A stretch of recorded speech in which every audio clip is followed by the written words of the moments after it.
Counterplay inside, picking his way back to the 10, to the 5. It's time for high school sports, right here on your home for local sports, the NCWLIFE Channel. Today's broadcast is brought to you by Biosports Physical Therapy, Charter College, Confluence Health, Dick's Heating and Air Conditioning, Global Car Care, Harvest Valley Pest Control, Rivercom 911, and Sangster Motors. And now let's get ready for high school sports. It starts now on your local TV station, the NCWLIFE Channel. We're tied at 1. Hallie Stegman. And a good evening, football fans. Welcome to Wildcat Stadium. Along with Grant Olson, I'm Eric Granstrom. As we get ready for high school football tonight, it's the Eastmont Wildcats and the Moses Lake Chiefs. It's a pretty good rivalry no matter what sport you're playing. You always get kind of a feeling about this game. It is a rivalry game, and I'm looking forward to this game tonight. Two of the tougher teams in the Big Nine. And if you look at Moses Lake, they got to be going, all right, we're going to show them something, because it's homecoming night for Eastmont. And typically when you set the schedule, you want to win your homecoming game, so you try to pick an opponent that you think you could beat. And that used as fuel for the other team. Yeah, and that's what Moses Lake is thinking. So Eastmont comes in, we're at the halfway point. Hard to believe the season's over. Well, I'll tell you, though, it's chilly here. Yeah, sure is. Fall is definitely in the air, and it will be a chilly one here tonight, but absolutely gorgeous weather. Clear skies, no weather to hamper what Moses Lake would like to do as they come in. Well, they're 1-0 in Big Nine. This is only their second Big Nine game of the season, and so virtually they're tied for first place with Eastmont and Sunnyside. Who's 2-0. That's right. And one thing these two teams have in common, Eric, is they both played just brutal preseason schedules, non-league schedules.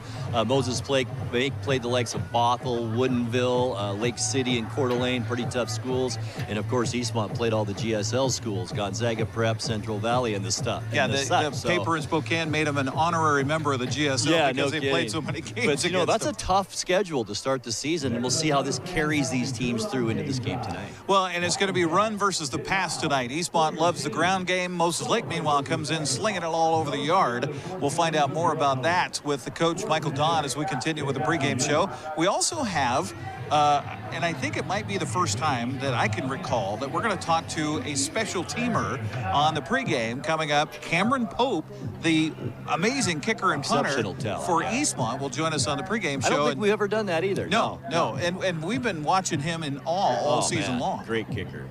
Yeah, so we'll talk about that, and we'll get to know him a little bit more. As well here on the pregame, homecoming. Now, Grant has some specific homecoming memories that I'm sure will flood to his mind tonight. You were a homecoming king, weren't you? I was a candidate. Oh, a candidate. My twin brother Greg was the king. I just opened a wound. Why did you do that? I'd forgotten for 40 years about that. Sorry about that. It's okay. I'm over it. I was not any consideration at all. So it's the pregame show. Are you ready for some football? I hope you are, because we are. It's Eastmont. It's Moses Lake. It's Big Nine football on a Friday night. It doesn't get any better than that. We'll have more as the pregame show continues next here on the NCWLIFE Channel.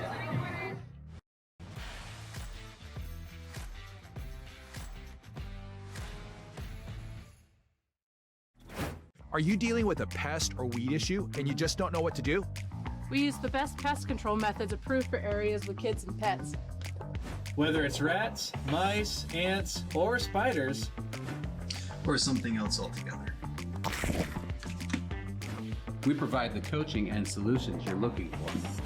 And you can know that your dollars are supporting a local, family-owned and operated business. Allow us to help you get back to living healthy and pest-free. Harvest Valley Pest Control. When the people you serve are your friends and family, you see the world a bit differently. You understand that your survival depends on the health and strength of your relationships. Your word is your reputation, and that doing the right thing is the only way of life that matters. At Confluence Health, we remain humble. Trust is a gift that is earned, a privilege, an honor. And we remain grateful for the trust you place in our hands.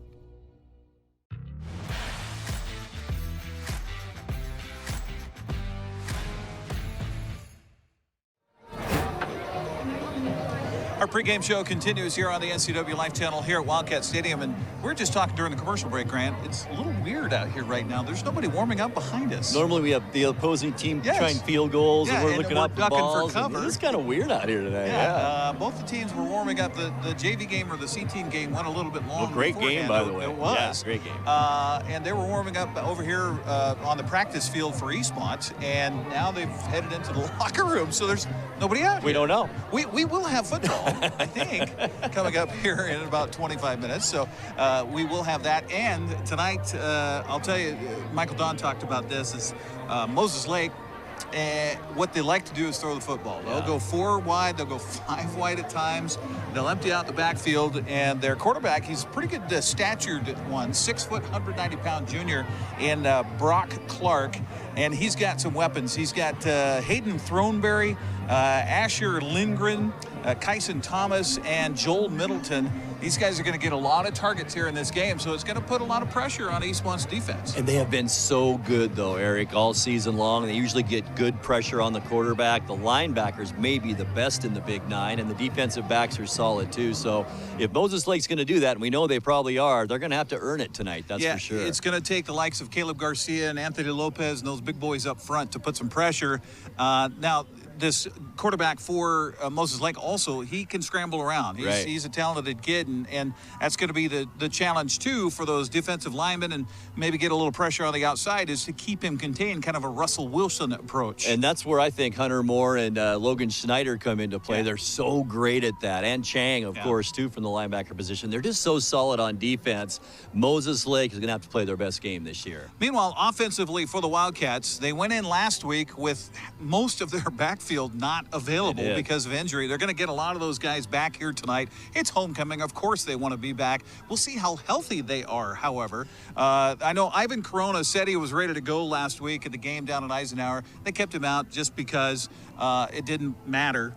Because Eastmont was ahead 45-0 at halftime in that game. So. And they scored on their first play from scrimmage, which was a flea flicker, which you never see Eastmont do trickeration like that. Never. Gunnar Peterson also ran well out of the backfield for Eastmont. They're going to lean on him again here tonight to do the work on the ground. You know, Eric, it's him, it's Austin Ruffins, it's Ivan Corona, as you mentioned. Austin Ruffins, we should say, is back as well. And that makes a huge difference. That gives a little bit of more speed out of that backfield. Corona does the heavy lifting, that's for sure, and he's so hard to bring down. Peterson, he's small, but he's strong, too. He goes up the middle and gets a lot of yards on breakaways. He's fast as well. So it's the running game that's so good. It is. And calling the signals, I mean, you got just a sophomore in Luke Gale who's I keep being impressed by his maturation and his poise to just lead this team. Doesn't matter what grade he is. And, you know, knowing Coach Don, he may come out and start throwing a little bit in this first half. You never know how he'll get a start. But I agree with you, Eric. Since we saw him come in last year as a freshman, I think he's gotten a little bit better every single week, and that goes for this year, too. Yeah, absolutely. So it's going to be an interesting one here tonight. The pass versus the run, and it's homecoming. So we'll have an extended homecoming halftime for you, and we'll have Pat Haley mic'd up to tell us all about the homecoming court. It's all right here as we continue from Eastmont's Wildcat Stadium. It's the Eastmont Wildcats and the Moses Lake Chiefs Big Nine football. As we continue with the pregame show, we'll get Michael Don and his thoughts about this one, as well as Cameron Pope, the amazing kicker and punter for Eastmont. That'll be coming up here as we continue on the NCWLIFE Channel.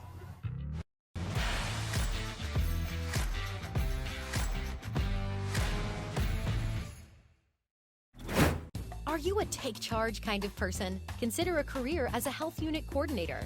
You'll work to keep health facilities running efficiently by coordinating medical providers, patients, and departments. The Charter College Certificate in Health Unit Coordinator program can get you up to speed on basic patient care, health records management, health and safety procedures, and medical billing. And the 10-month online program includes a computer you keep.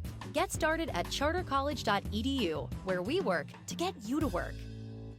When you call Dick's Heating and Air Conditioning, you're calling on 35 plus years of experience in the Wenatchee Valley. Spending extra time in your home, you may have discovered an unwanted aroma. Stinky feet, pets, who knows what. Call Dick's today about installing their Train Clean Effects electronic air cleaner or a Rheem Halo ultraviolet air purifier.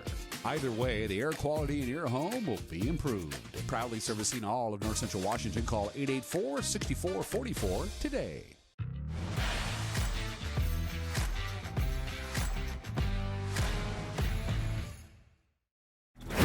pregame show continues here on the NCWLIFE Channel as we get ready for homecoming tonight as the Eastmont Wildcats take on the Moses Lake Chiefs. Talking with Michael Don, head coach now. Homecoming. There's the fun of it, but then there's the worry of it, too, for coaches. Yep. How's that been for you this week? Oh, just trying to keep kids focused. I actually think they've done a pretty good job so far, first 2 days of being focused in, not getting too caught up in everything else that goes with homecoming.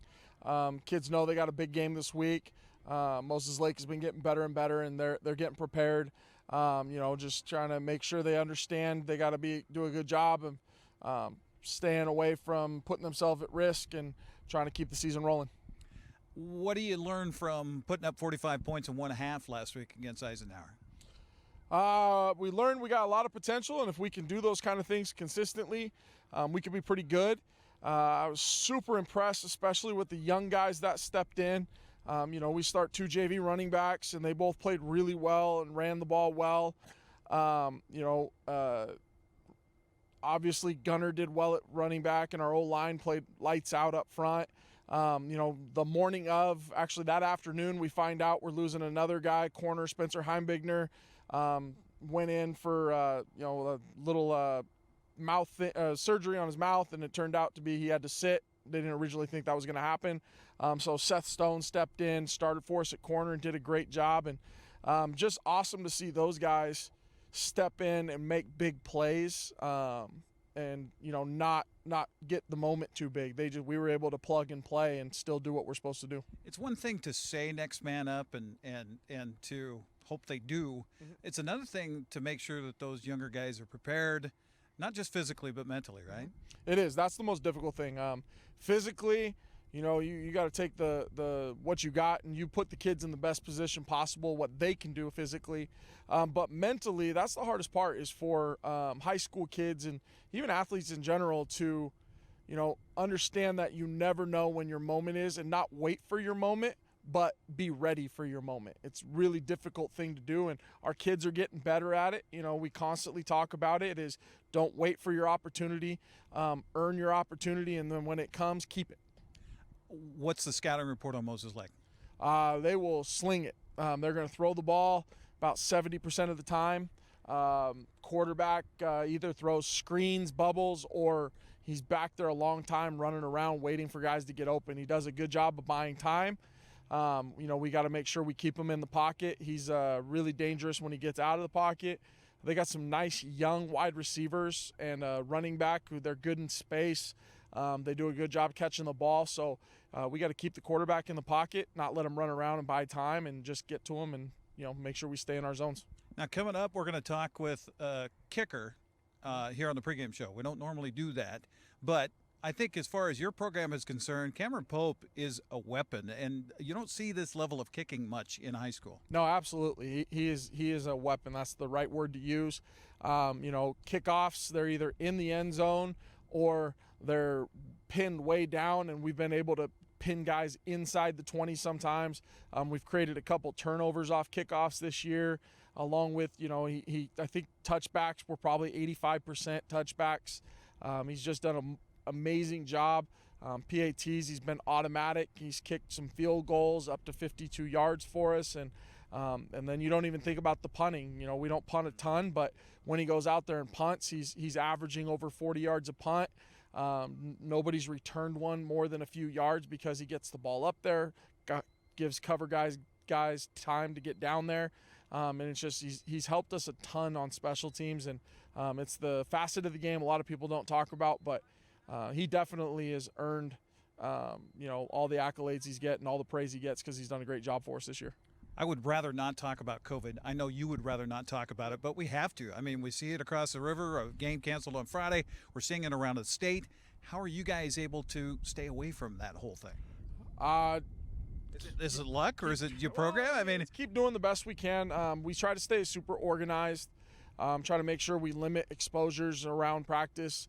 Obviously we've had kids in the program who have gotten COVID, but because of, our organization and practice and being able to write out how we socially distance and how we mitigate those risks, we've been able to keep the program up and running.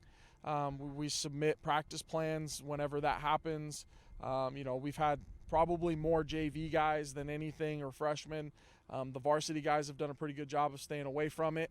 It hasn't been perfect. We learned, earlier in the year from a volleyball game that we got to make sure that we're doing a better job of distancing. This weekend we have homecoming. That one will make you nervous, but, they're high school kids. They're trying to enjoy their experiences, and we just hope that they're smart and, we can keep it rolling.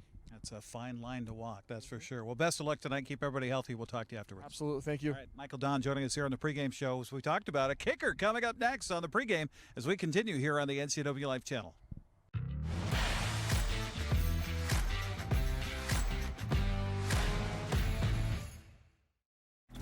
Hello, my name is Brian Brett, the Fire Chief for Chelan County Fire District 1, and I just wanted to talk about how amazing our Rivercom team is. They are intentional, purposeful, and skillful in everything they do, and they are the best at what they do. How they prepare, how they handle the caller, how they coordinate the emergency services, and how they push themselves to be the best. This is the kind of spirit that our Rivercom telecommunicators have. Our community needs you, we need you, we admire you, you're our lifeline.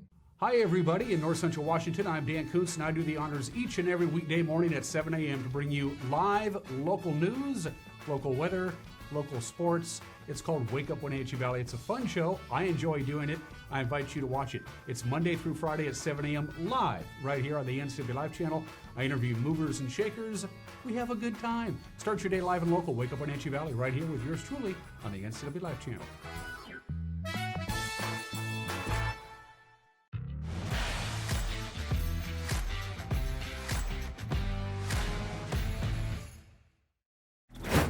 Pre-game show continues here on the NCWLIFE Channel. I'm visiting with Cameron Pope, who, as we talked about just moments ago, is certainly a weapon for the Wildcats here with your kicking ability. Where's that all come from? Well, the strength came from a lot of years of soccer, and then I continued to put in work. I got a kicking coach in 9th grade, and then just kept working. Tell me about that for you, because you're a specialist. I mean, and usually high school football, it's, hey, can you kick? Come in and kick. But you've really specialized in this, haven't you? Yeah. We that's what it was for me. Is my freshman year is could I kick, and I could, and got on the varsity, and then we just kept working. I know you had some injury issues that second season. Talk about this season and the goals that you set for yourself coming in. Not injuring myself has been a big goal. Yeah. Making sure that I'm healthy and physically able to do what I do. And then goals for this year been just to make as much out of it as I can. So we're impressed with the touchbacks on the kickoffs. Is that something the coaches say, okay, kick in the end zone, or do you have that ability to just dial that up whenever you want? We have different spots we can put the ball. Most of the time it's try to put it in the end zone, but I can do some other smaller stuff if we need to. How hard is that during practice? Everybody else is doing their thing. You're kind of doing your thing on your own. It's not too difficult for me. I enjoy it. I love working on myself, and then during practice and after practice, I get to work with all my other specialists that are snappers and holders and stuff. Now, some people talk about kicking as that specialty in that it's as much mental as it is physical. Do you find that? I do believe that is a lot of mental. Is you got to be able to work hard, and you got to be able to look past your mistakes. Is it a visualization thing for you, especially when you're lining up with the goalposts and you've got a little breeze or something like that? You're on a certain hash mark. Tell us about how you walk through yourself. I am not a huge visualizer. I do like to do that before I go out onto the field. But then once I step on the field, I'm just locked in and ready to kick. So we got to ask, with the foot that you have, you get an interest from colleges? You're going to be able to take this to the next level? I have gotten some interest from D2 and D3 colleges. Hoping to get that D1 offer, but we'll see. So what do you think will take for that to happen? Maybe help get Eastmont into the postseason this year? I think that would be a big help. I'd love to be able to help my team make it to the postseason and even further. So when you have any free time, if you have any free time, what do you like to do? As far as kicking? No, just you personally, Cameron Pope. Yeah, I like to read. I like to hunt. I'm a math guy, so I get bored sometimes. I'll just, play around. I like video games as well. Okay. Now I'm a hunter myself, so what do you prefer to chase after? I like duck hunting. Okay. I've also enjoyed deer hunting, but haven't had too much success with it. Yeah. Well, and this time of year when you're playing football and school and everything else, is a little tough to get that done during the season when it's open. Yeah, it is conflicting, but I do love football, and I believe that this is where I belong. I get the sense, and this is from afar, but I get the sense that this is a real brotherhood. This is a real kind of a family. Do you find that? Yeah. A lot of us have all been together since 8th grade and even before, and we've really bonded over the last 5+ years. It seems that there's a celebration for each other when it's time, but also you pick each up when it's time as well. Yeah, that's one of our focuses, is lifting each other up when we're down and supporting each other when we're on a high. Well, best of luck the rest of this season, and good luck on the next level as well. Thank you. You bet. Cameron Pope joining us here on the pregame show. We'll come back into the starting lineups and kickoff. It's homecoming, the Lions and the Wildcats coming up next on the NCWLIFE Channel.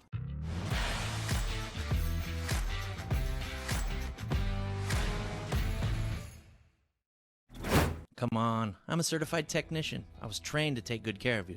9. I've only been to the dealer.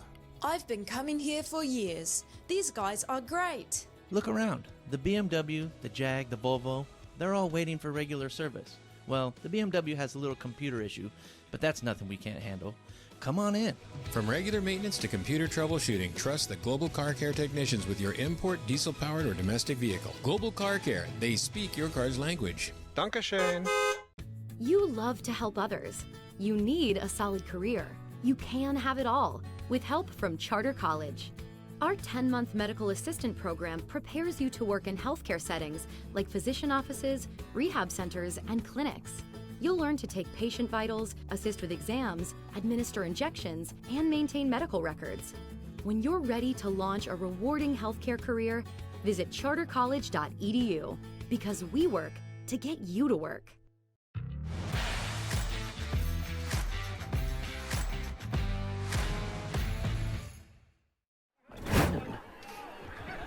And welcome back here to Wildcat Stadium. The Eastmont Wildcats taking to the field, and we've yet to see Moses Lake. Oh, now finally Moses Lake is emerging from the locker room. With 7 minutes left. Yeah, that's a little interesting that Moses Lake did not warm up on the field surface here, and instead warmed up on the practice field beyond onto the the north side of the stadium, right. And have not touched the field until just now. Weird. That is weird. I've never seen that. Little gamesmanship, little like they were waiting for the other to come out first. Head trip going on. Yeah, possibly? maybe. You just never know. Well, we welcome you back in here to Wildcat Stadium. Eastmont with a record of 4-1 overall, 2-0 in the Big Nine.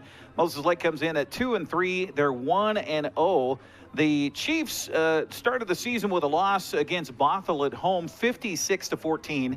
They then traveled to Post Falls, Idaho, and fell 42-26. They got their first win of the season in Week 3 at Lake City, 28-21, and then followed that up with their first Big Nine game at home against Eisenhower, a big 56-7 win. They're coming in after a loss to Woodinville, 24-13. Eastmont, after tonight, by the way, Grant, 2 weeks. That's what they're looking forward to. Of course, they can't overlook what they have in front of them here tonight. But in 2 weeks, Sunnyside on the schedule, and it looks like that's going to be for the Big Nine title. Well, and I think from what we've seen, we haven't seen Moses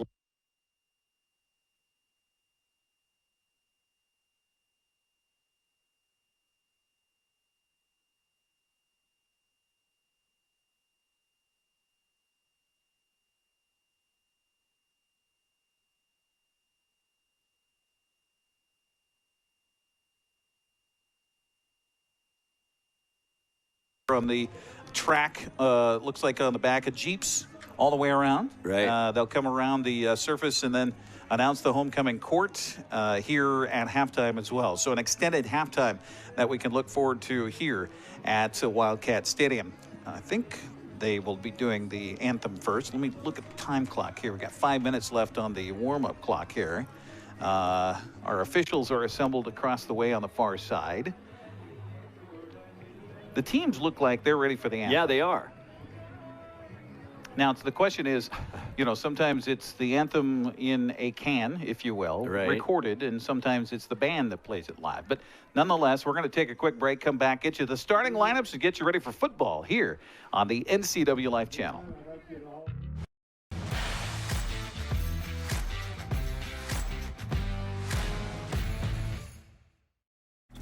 Let's face it, selling your good used vehicle can be a hassle, if nothing else. Consign your vehicle here at Global Elite Motors. When you do, you'll get the best possible price because of our proprietary selling system. We offer the ability to finance, add warranties, take trade-ins, and much, much more. Each consignment vehicle we represent is thoroughly inspected and marketed to attract qualified buyers. Let us help sell your quality vehicle. Buying a vehicle?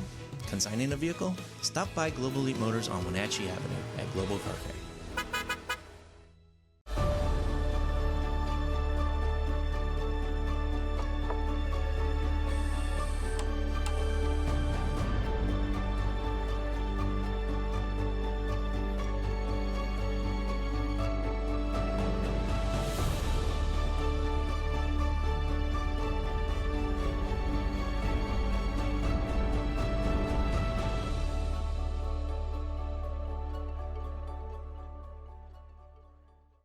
When you call Dick's Heating and Air Conditioning, you're calling on 35-plus years of experience in the Wenatchee Valley. Spending extra time in your home, you may have discovered an unwanted aroma. Stinky feet, pets, who knows what. Call Dick's today about installing their Train Clean Effects electronic air cleaner or a Rheem Halo ultraviolet air purifier.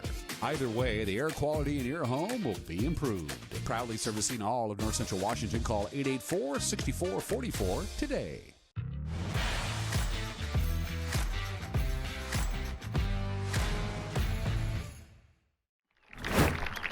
And welcome back once again here to Wildcat Stadium as we get ready for a kickoff here between the Eastmont Wildcats and the Moses Lake Chiefs. Homecoming night for the Wildcats. Let's take a look at the lineups here. First for the Chiefs offensively, as announced by their head coach, who is Brett Jay. He's got more assistants than I think most people have actually players. Jake Berthoff, Brett Moser, Jeff Mullen, Mitch Stanberry, Nick Sutherland, Caleb Henson, Anthony Thomas, Andrew Sampson, Todd Hayes, Donnie Lindgren, Kyler Hanneberg, Greg Rathbun, Jamie DeLeon, Dylan McLean, and Hans Workwer. All assistants here for Moses Lake. Up front, the offensive line includes right tackle Camden Stout, a 6'1", 265-pound junior. The right guard is Ethan Sands, a 6', 235-pound senior. The center is Zach Rayer, a 6'2", 225-pound senior. Left guard David Areza, 6', 265 pounds. He's a junior. The left tackle is Austin Kearns, a 6'1", 210-pound senior. The wide receivers, and there's a bunch of them, Hayden Throneberry, 5'11", 165-pound sophomore. Asher Lindgren is a 6', 175-pound senior. Joel Middleton, a 5'10", 160-pound sophomore. And Kyson Thomas, a 5'9", 160-pound sophomore. In the backfield, the running back is Sergio Guzman, who's a 5'9", 170-pound senior. The quarterback, Brock Clark, a 6', 190-pound junior. So that's the lineup here for the Moses Lake Chiefs. The Eastmont Wildcats will get to their starters on defense coming up. First of all, we have the captains heading towards center of the field, and that is Ivan Corona for Eastmont, along with Logan Schneider. And the injured one out there, not in uniform, is Corbin Keys. Let's go down. We've got our camera down there and listen in to our referee tonight in the white hat, Dennis Brandstetter from the Chelan County Football Officials Association, will handle our coin toss. Right. You're calling the toss since you're in the apple capital of the world. That's the apple. Participating in the coin toss for Eastmont Wildcats, Logan Snyder, drop it, we do it again. Ivan Corona, and Corbin Keys. Before I turn it over, just so you know, the last three have been pairs. Which is really Jackson Purcell called the toss for Moses Lake. The apple is on the deal. You want to toss? What do you want it now? Looks like Eastmont won the toss. Probably will elect to defer. That seems to be what everybody does nowadays. Well, it never used to be like that, did it? You always wanted the ball first. Yeah, absolutely. That side in that direction. Yeah. Okay. You guys over here. All right, you guys are over here. Discussing about who wants to receive kickoff. Guys, shake hands. Good luck. So Eastmont will be on offense first. So I was giving you the wrong lineup here as the kickoff is concerned.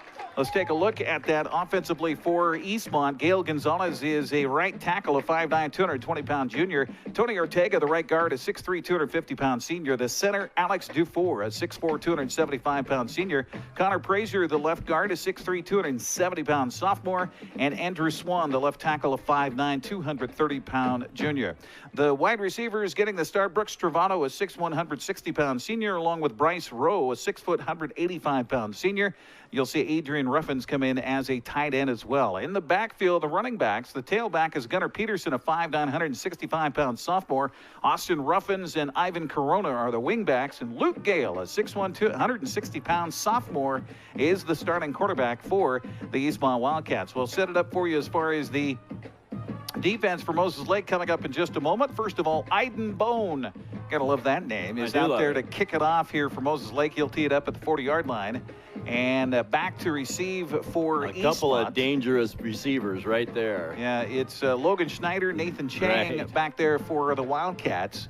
Back standing just outside their own 5-yard line. And folks, keep your eye on Nathan Chang tonight. He is a special teams specialist, if you want to call him that. Not only returning kicks and punts, but also on his coverage. So keep an eye on number 44 during special teams tonight. So here we go, Big 9 football on the docket here today for the NCWLIFE Channel. Along with Grant Olson, I'm Eric Granstrom as we get ready for homecoming night for the Wildcats. And approaching Iden Bone with a right foot into it, a short kickoff.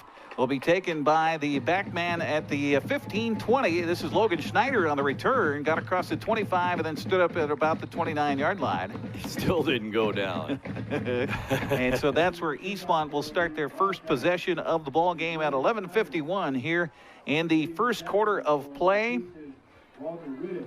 All the practice, all the work, all the week that goes into preparing to play under the lights on Friday night, and now you get to slap somebody else. And it's homecoming. And it's homecoming, absolutely. So here we go. It is Eastmont's Luke Gale will set the offense here. Ball towards the right hash mark. Ruffins goes into motion, and then he'll come back as they look over to the sideline for the call from their head coach, Michael Don.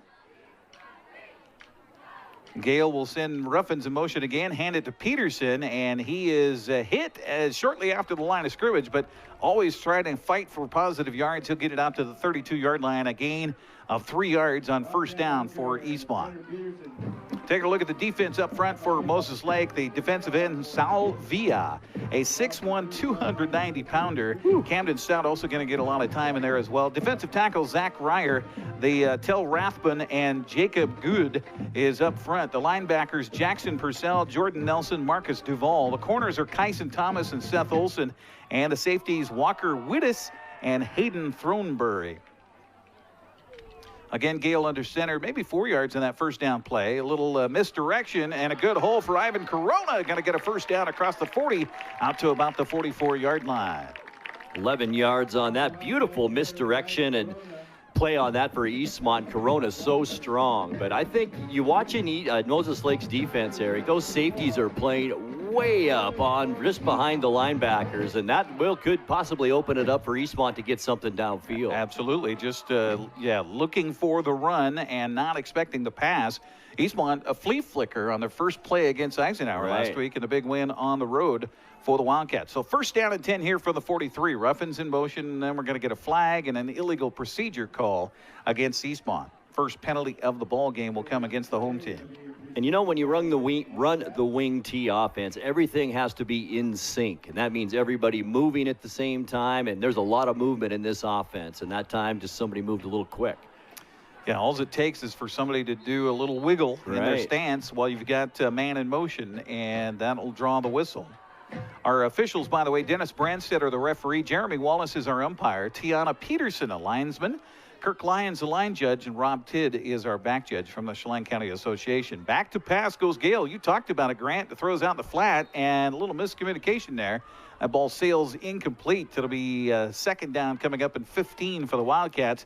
He was looking downfield. Looks like Brooks Travato was an intended receiver, but Brooks kept running, and that pass was out in the flat. Absolutely, and the quarterback will throw that before the receiver even makes his break. So Gale just throwing to that spot, but miscommunication. So second down coming up from the 39-yard line. Appreciate you joining us here on the NCWLIFE channel, also on our stream tonight on Facebook, our website at ncwlife.com. Splitting out wide to the left, Travato will go that way, and near side. Is that Apollo Mora? Hard to see the jersey number from here from our perspective. Ruffin's in motion. They'll turn and hand it to him, and then he'll hand it to Corona, who cuts it up across the 40 and out to the original line of scrimmage to the 44. Good job by the defense converging there.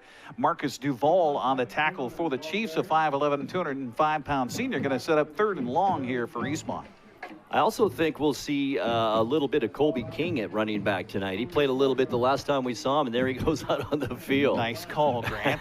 It's like you're listening to the guys in the booth next to us here calling. And he played well when he got in that game against Wenatchee, too. Absolutely. Colby King, by the way, 16 carries on the season, 93 yards, and 3 touchdowns. So you touch the ball 16 times and get 3 touchdowns. That's a pretty good ratio. Pretty good. So third, call it 9 here for Eastmont. Ruffin's in motion and back to pass. Gale looking left, throwing left out in the flat, and Ruffins can't hold on to it. Ball thrown kind of behind him. He had a twist in his tracks to try to come back to it. Can't handle the ball, and it falls incomplete. So if you're Moses Lake, that's a good stand on first down, thanks to a little penalty help as well in a punting situation here for Eastmont. I think Gale might have thrown that just a little bit too soon. You got to give Ruffins a chance to at least get his head around. I think he was just surprised by that. Back to return the punt for Moses Lake will be Kyson Thomas. He's wearing 18. They got him twice on the roster as 2 different numbers, 5 and 18. So he's wearing 18 here tonight. Meanwhile, back to punt is the man we talked about and talked to in our pregame. The high snap to Pope. Pope is running for his life back there and now fumbles the football. It's going to be covered up by Moses Lake. They're going to have fantastic field position at the Eastmont 34-yard line. Boy, and that's just what you don't want to give an opposing team on the road at your home field some life. And Eastmont stalled on that drive. Now Moses Lake, as Eric mentioned, great position. It'll be on the Eastmont 33-yard line. So Moses Lake will get the ball with 9:17 to go here in the first quarter, and they'll put it at the 33 of East. So let's see what Brock Clark and his offense will dial up here on their first play of the football game. They loved to throw it. They'll have 3 receivers wide to the far side right, and they are covered by 3 defenders out there for Eastmont. Get to the Eastmont defense here in just a moment. Sergio Guzman goes in motion. They throw it out to him in the flat. Quickly there is Eastmont. The Wildcats sniff that one out nicely, and a loss of about 5 yards on the play as the Cats just come calling. I'll tell you what, Apollo Mora from his free safety position saw that all the way, shook the tackle, and then made that, shook the block, I should say, and then made that tackle. Looks like loss of about 4 yards. So it'll be 2nd and 14 for the Chiefs as they do not huddle. They'll just look over to the sideline for the call from the coaching staff, Brett Jay and company. He'll send 3 receivers wide side, near side, left this time on the 2nd down at 14. Back to pass again. And now throwing in the flat, the ball caught by Guzman. He'll get the yardage to the line of scrimmage, maybe a couple of yards more than that. Gain of about 4 or 5, maybe 6 yards on the pass play on a little screen well designed there by Moses Lake. It really was. They had it set up nicely on that right side. Got a good chunk of that yardage back, and that's really the goal on 2nd down and long, is just to get something manageable, and now they have a 3rd and 9. 3rd and 9 coming up for the Chiefs. Joel Middleton wears number 1. He's the wide receiver, a diminutive one. Does this remind you a little bit of Sunnyside? It does. The smaller receivers, 4 of them out there. Absolutely. Middleton just a sophomore, by the way. So too is Kyson Thomas, who wears number 5, who's on the far side of the field up to the right. 3rd and 9 for Moses Lake. They fake the handoff, got pressure, and going down. Logan Schneider is going to sack him on the play. First sack of the night for Eastmont. We talked how important it would be for the Wildcats to get pressure. They do there on a 3rd and long. Like loss of 5, and great anticipation by Logan Schneider. He just blew through that block at the line of scrimmage, and an easy tackle for Logan Schneider. And they looked at maybe a possibility of going for it with the ball on the Eastmont side of the 50, but no, they're going to punt it away. And the punter for the Chiefs is Sergio Guzman. Meanwhile, back to return is Peyton Guest for Eastmont. So the Wildcats look like they're going to fare pretty well after a bad snap on a punt and a turnover in their own end. Guest on the return across the 10-15 far sideline. He'll go and then hit hard and tumble down at about the 18-yard line. Nice tackle there. Moses Lake's Brock Clark, the quarterback, down on special teams coverage. And he put the lick on Guest there. They will put the ball, as I mentioned, about the 18-yard line. So that's where Eastmont will have it. Their second possession of the game.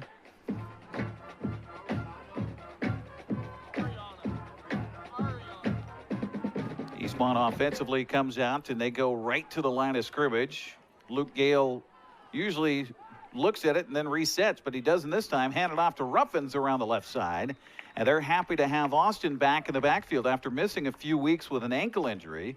He's out across the 20 to the 23-yard line, gain of 5 yards on first down. Love watching Ruffins run. He's got those quick feet. It almost looks like he's just tiptoeing through the line, doesn't it? Kind of a Fred Flintstone feet flutter there. He runs upright, but somehow it makes it work for him. It does.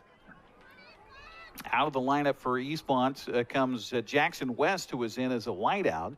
They've been using a lot of bodies, have the Wildcats so far this season. Travato will split out wide to the left here on a 2nd down and 5 for the Cats. Man in motion. They're going to fake the handoff, throw down over the middle, and well thrown over everybody.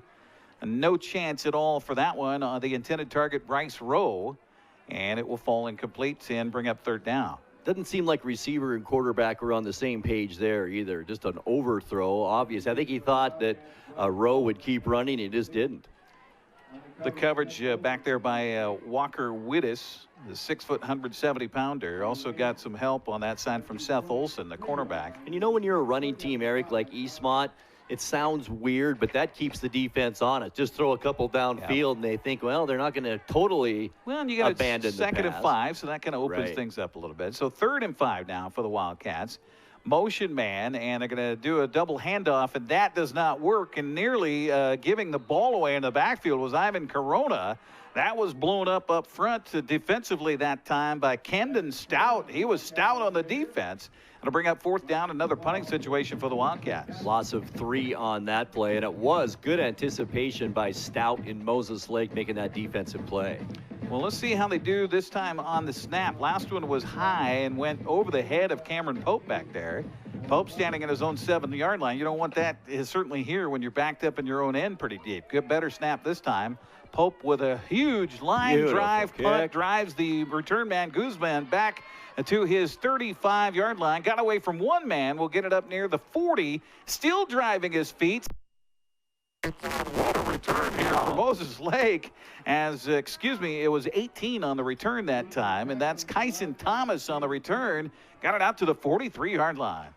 Great field position once again. First time, first possession in Eastmont territory after that bobbled punt and the snap, and now great position once again, as Eric mentioned, at the Moses Lake 43-yard line. Well, 50-yard punt with about a 15-yard return there. So from the 43, Moses Lake ball. Here as we continue, scoreless in the first quarter, handoff to Guzman, and there's the Eastmont defense just smothering up front.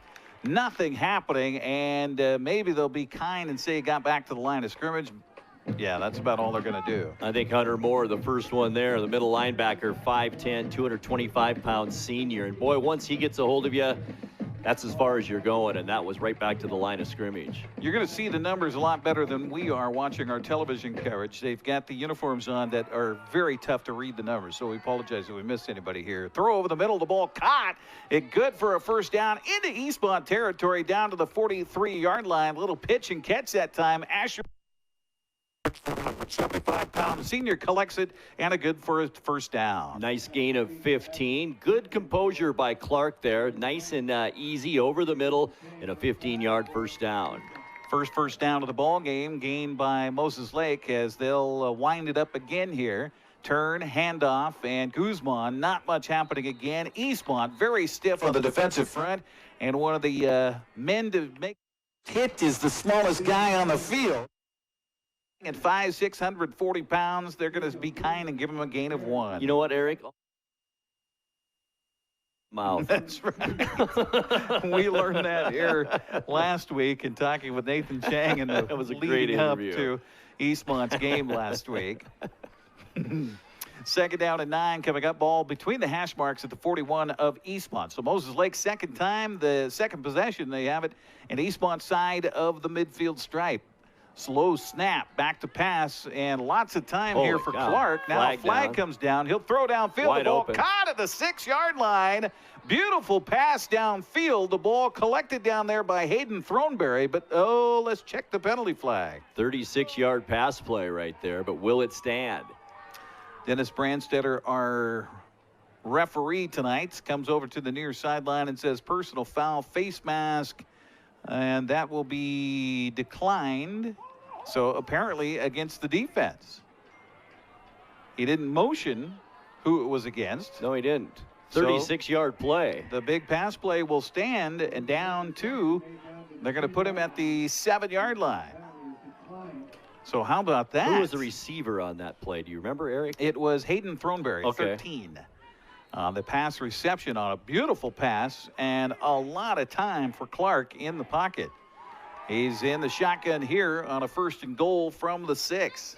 Sends a man in motion, looks left, wants to throw left. Now time evaporates. He'll take it himself. Dancing towards the end zone, dives, and he is in for the touchdown. Moses Lake Chiefs strike first. 7-yard on the run for the quarterback, Brock Clark. And boy, a surprise here early on. Absolutely. Nice drive put together by Moses Lake. So Iden Bone is the man who will come in to try to tack on the extra point here out of the hold of Jackson Purcell. Quiets the homecoming crowd here at Wildcat Stadium. Snap on the extra point, a little high. Spot is good. The kick is away, and the kick is good. We'll take a 60-second break, come back. 4:11 left in the first quarter. Moses Lake strikes first. They lead Eastmont 7-0. You're watching Big 9 football on the NCWLIFE Channel.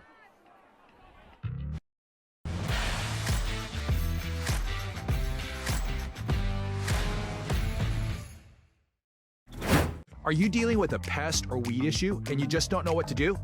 We use the best pest control methods approved for areas with kids and pets. Whether it's rats, mice, ants, or spiders, Or something else altogether. We provide the coaching and solutions you're looking for. And you can know that your dollars are supporting a local, family-owned and operated business. Allow us to help you get back to living healthy and pest-free.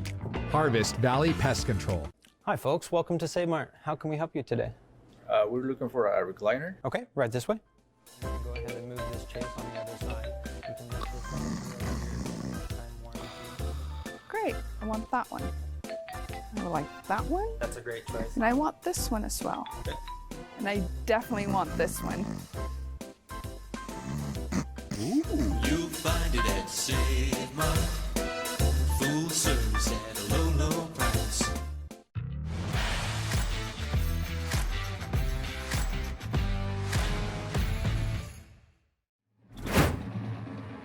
Impressive 5-play drive, 57 yards on the drive, and the touchdown run by Clark. Extra point makes it 7-0 Moses Lake. Ensuing kickoff by Iden Bone will come down to Schneider at the 8-yard line. Across the 10, 15 on the return, cuts it upfield. Look out, he's across the 30, 35, still on his feet across the 40, and then finally drawn down at the 43-yard line. Huge return for Logan Schneider, maybe a little juice that the Wildcats could use here after Moses Lake strikes first. That's a great point, Eric. That's just what the doctor ordered to get you momentum back on your side just a little bit. And this is the best field position I think Eastmont has had so far.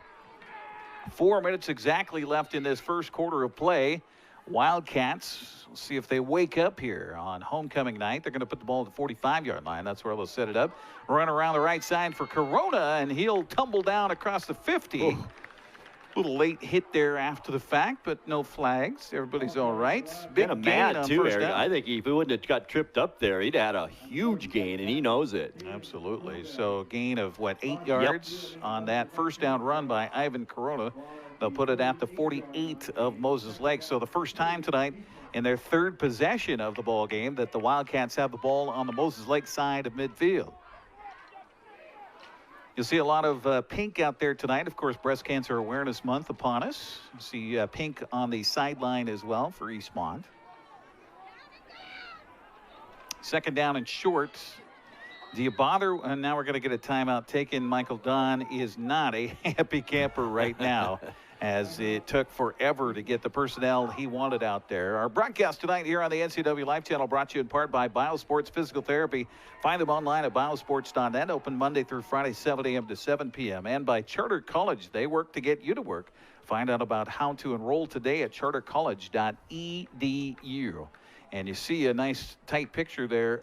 Well, we had a nice tight picture there of the head coach, Michael Don, out there talking with his fellas. And, you know, he said it's been a good week this week in the preparations. But homecoming, Grant, it's always tough for the coach and gives him heartburn all week long because there's so many things going on. Distractions. Yes. Yes, and that's true. There is a lot of that. Of course, homecoming dance, you got to think about that. That's right. Tomorrow night. Yeah. And that's another thing that they're worried about. Of course, with COVID, we've seen what happened with COVID across the river at Wenatchee. No game tonight because of 6 players on the Panther program testing positive for the coronavirus. So their game tonight was wiped out. Eastmont just hoping they don't have to face a similar fate here. Turn the handoff again to Corona. Cuts it back inside. Going to be close to a first down. They may have popped him short. A good job by the defense coming up on the tackle that time. Camden Stout. He's been stout so far. And it will be 3rd and 1 coming up. Yeah, just short. In fact, less than a yard, I think, Eric. Ball, the tail of the ball is just inside the hash at the 46. They need to get to the 45 for a first down. Splitting out wide to the left again will be Brooks Travato. I don't think you do anything but run the ball here. And they turn, hand it to Austin Ruffin. He has some pressure in the backfield. Got away from one man. There's a flag down. Cuts it back at the 40. And then hit hard, stumbles down. And he's going to be spotted down at the 35-yard line. But we'll have to check the flag that comes against the offense, we believe. Yeah. Holding Eastmont, and that'll wipe out a great run by Austin really Ruffin. Was. Boy, what a collision with Seth Olson, the quarterback, at the end of that run. Both of them stood them up in their tracks. So that'll be a spot foul, and it was right at the line to gain. So they'll move it back 10 yards from there. Second penalty, 15 yards for Eastmont so far in this game. Nothing in the penalty front for the Chiefs. And this makes a 3rd down and short become 3rd down and 10. Boy, that's too bad. That was a good run by Austin Ruffin. It really was. Boy, he got pressure right away in the backfield, got away from one tackler, and was able to pick up all of that base. 3rd down and 10. Gale back to pass, looking left, throwing downfield. The ball is overthrown as intended receiver who was wide open, Adrian Ruffins. The 6'4" sophomore was running free, but he threw it a little bit too far. Boy, and that play was set up perfectly. Great blocking at the line of scrimmage. Nice rollout by Gale. The receiver was open and just overthrown. Well, and how about that for Eastmont? You'd hardly ever see the Wildcats go empty backfield and a shotgun. Right. On that particular play. Gale now, by the way, Eric, 0 for 4 in this quarter. Not a good start for Eastmont any way you look at it. 4th down and 10. Snap back to Cameron Pope is good. They got some pressure on him, but they got the ball away. The ball is returned here for Moses Lake across the 20 out to the 25 to the 27 before being spilled down on the return, Kyson Thomas. And so a relatively short punt with some pressure. 10, 20, 35-yard punt, 38-yard punt, and then about a 5-yard return. Here tonight, they've had 4 yards on the ground, everything else through the air, including that 36-yard big bomb on their last possession. So there's really no doubt what Moses Lake's going to do here tonight. That's what Coach Michael Don told us. They like to sling it around the yard, and that's what they've done so far. So here we go. Brock Clark, the quarterback, turn, and what's he do but hand it off to Guzman, and you got to keep him honest. And a good gain on first down here for Guzman, all the way out to the 34-yard line, a gain of about 7 yards on first down. I think Coach Don told you, too, that Guzman's good, especially when he gets into space. And we did see him catch a couple of passes earlier in this quarter, too. So I think he's kind of a double threat here for the Chiefs. Well, we've got a Wildcat that's injured on the play, and he will go down. He came up grabbing, it looked like his knee or his lower leg on the left side. And so the medical staff comes out here for Eastmont to check in on that player. I didn't see who that was before he went down on the number. Our injury timeout here on the NCWLIFE Channel, brought to you by Confluence Health. High-quality care close to home. Confluence Health, dedicated to improving their patients' health, with safe, high-quality care in 12 communities. Hate to see any player grab their knee. He was grabbing. It looked knee-ish, but then it almost looked like his shin bone or something like that. So while they tend to him on the field, let's go ahead and take a 30-second break and come back. 7-0 Moses Lake on top as we're towards the end of the second quarter. You're watching Big 9 football on the NCWLIFE Channel.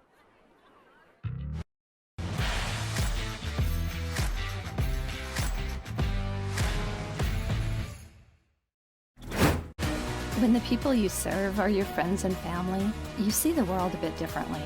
You understand that your survival depends on the health and strength of your relationships. Your word is your reputation, and that doing the right thing is the only way of life that matters.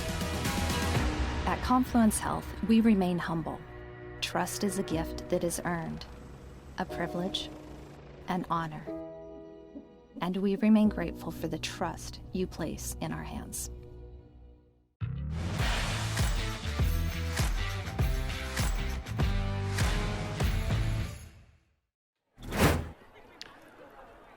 Welcome back here as they still are dealing with the injury to a player for Eastmont here on the field. And so all things have come to a momentary halt here. So, and I still can't put the binoculars up a couple of times trying to find out whom the player is on the turf down there.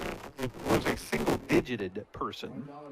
So I'm afraid it might be Peyton Gast, number 5 for Eastmont. But again, they've gone from his knee to his ankle, both areas. Yeah. So I'm still not sure really what the issue is. Right. But. And I've been watching the huddle here near side by Eastmont and kind of doing a mental count on the numbers that are standing in the huddle for the defense. Michael Don also going to come out, the head coach for Eastmont, and check on his injured player. Well, all Moses Lake so far, and it's been an aerial attack for the Chiefs, although their touchdown came on a 7-yard run by Brock Clark. Capped a 5-play, 57-yard drive, minute 46 off the clock, as they scored with 4:11 to go in the first quarter.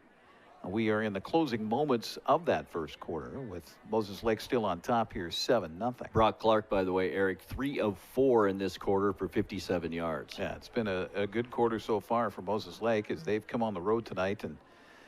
And we talked about kind of the mental game that was going on beforehand. Moses Lake not touching the field until just as we got to kickoff. It was strange. It really was. They were behind us in the practice field as we were doing our pregame show. And it took Eastmont a long time to come back out, too. It did. It was a little interesting. But so far, things have gone the Chiefs' way here on the road tonight. Well, while they continue to deal with the injury to the player, we're going to go ahead and take another break here and come back. You're watching Big 9 football tonight here on the NCWLIFE Channel. We'll come back right after this.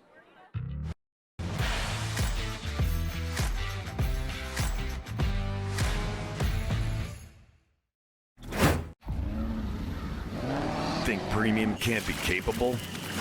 Think again.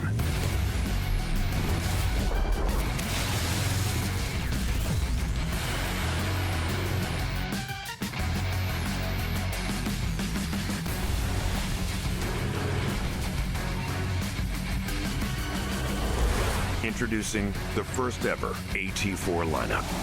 Premium and capable. That's professional grade from GMC. 911, what is the address of your emergency? Yes, it's me. It's my husband. I think he's had AIDS. Is there something the matter with him? It was a feeling that I'll never forget, like being able to meet them and know that he survived. Okay, tell me what's happening. Is he conscious? No, he's not. He's not. Okay, take a deep breath for me. I'm getting you help. Rivercom means to me that I still have my husband here with me. They're the ones that guided me through saving his life.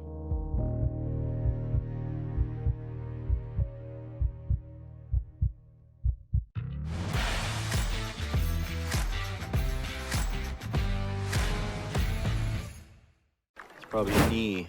Looks like he had something on it already. Welcome back once again here to the broadcast, and a couple of teammates of Peyton Guest are helping to carry him off the field, and they're taking him right over to the Moses Lake sideline where they're going to put him on the table over there. It's the closer place to go rather than bring him all the way back this way, and so we hope for the best for Peyton Guest here with the injury to his leg. It looks like left side and maybe knee-ish. So, boy, we just wish him the best of luck here in Eastmont, who's had the issues with the injuries here so far this season.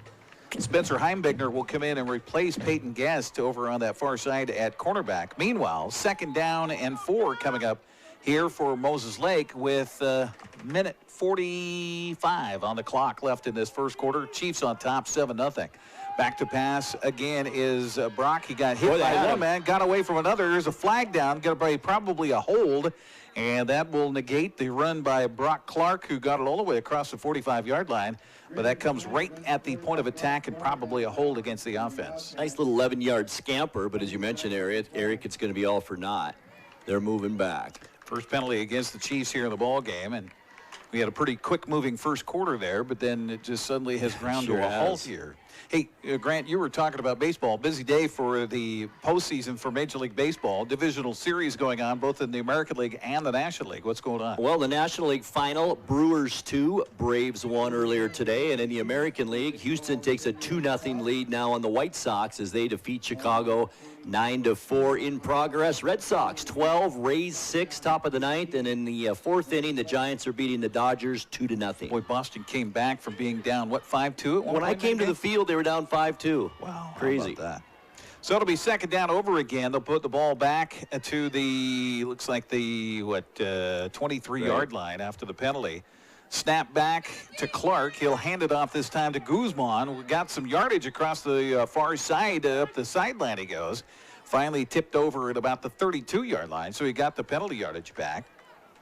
Nice gain that. And he tripped, Eric, or he might have had a few more yards. Kind of tripped on his own feet and went down. He didn't quite get to 10. He got at least 7 there, out to the 31-yard line. So a 3rd down coming up for the Chiefs. Ball in their side of the field. They've been living on Eastmont's side in this first quarter so far as they lead at 7-0. Time ticking down here.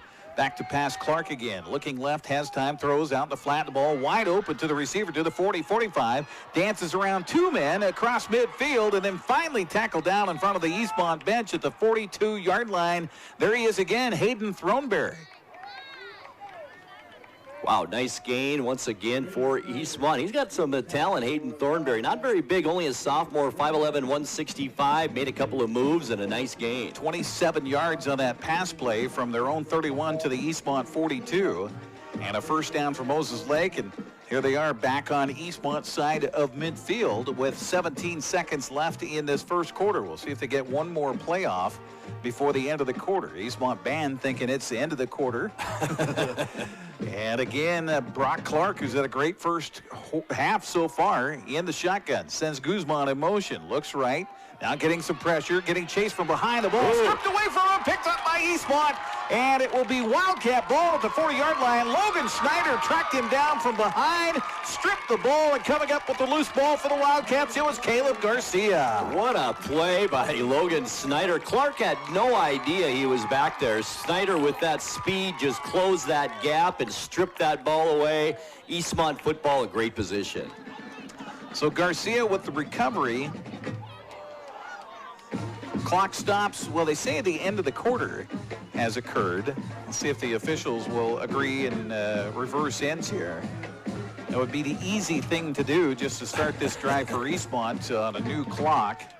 The ball is resting at the 39-yard line of Moses Lake, and that is what we're going to do. We're going to take a 30-second break, come back, get you ready for second quarter action after the turnover. Eastmont trails Moses Lake 7-0. You're watching Big 9 football on the NCWLIFE Channel.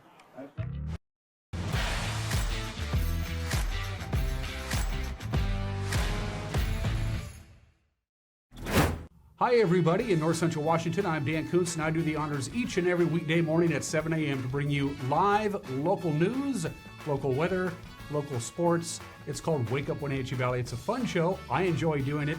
I invite you to watch it. It's Monday through Friday at 7 a.m. live right here on the NCWLIFE Channel. I interview movers and shakers. We have a good time. Start your day live and local. Wake Up Wenatchee Valley right here with yours truly on the NCWLIFE Channel.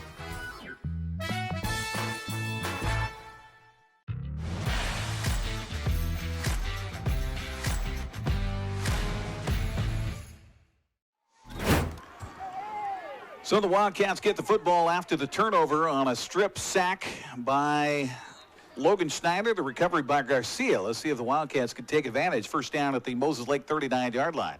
Motion man is Gunnar Peterson, who lined up as a wingback that time. He'll get it around the corner and get positive yardage out to into the Moses Lake 35-yard line, gain of 4 yards on first down. Makes it look so easy, doesn't he? He just kind of glides out there, picks his spots. He's not very big, but boy, he's got a lot of strength in that lower body. Yes, he does. Yes, he does. Bryce Rowe is a wideout in this formation for Eastmont. He wears number 6. He'll be the slot man left. Brooks Travato wide left. On a second down, call it 6 yards here for Eastmont. They're going to turn, hand it off again. This time the wing back for the right side, up the middle to the 20. Ooh. And then he is absolutely belted down. Coming up with a stick was Walker Wittes, who walked into the hit there, and we're going to see if Austin Ruffin is able to get up after that one. That was a wicked shot after a great gain to the Moses Lake 20-yard line, gain of 15 yards. You know, he was just making his cut back to the center of the field, and there was the defender right there. Just caught him off guard a little bit. I think it just stunned him more than anything. And that'll knock the wind out of you, too, not only from the hit, but as your back collides with this earth, it'll suck all of the wind out of your sails. So first down for Eastmont now at the Moses Lake 20-yard line, and it is, I think that's the first down of the game for Eastmont offensively. Absolutely the first time in the red zone here tonight, that's for sure. Yeah, that is their first down of the game that they have gained. Yeah, definitely. First down from the Moses Lake 20, ball left hash mark. One receiver wide either side, and they're going to turn, hand it to the wingback who is coming in. That's Colby King, and he will nearly get 10 yards on first down. They'll put him down at the 11, so a gain of 9 yards. I think that was 40 on the carry there. It was Colby King. Beautiful block by the guard, Tony Ortega, 6'3", 250-pound senior, just blew the linebacker right out of position, and that allowed that nice gain. So Eastmont trying to sniff the end zone for the first time here tonight as they have it second down from the 11-yard line after a 9-yard gain by Colby King. King will again line up as the wingback to the right here in this formation. Ivan Corona is the tailback now. And Peterson in motion. They're going to turn, hand it to him on a delay. He's got big room inside. He's going to take it into the end zone. Touchdown, Eastmont, but a flag comes down at the end of the play, so hold on. Boy, that was the very end of the play, too, Eric.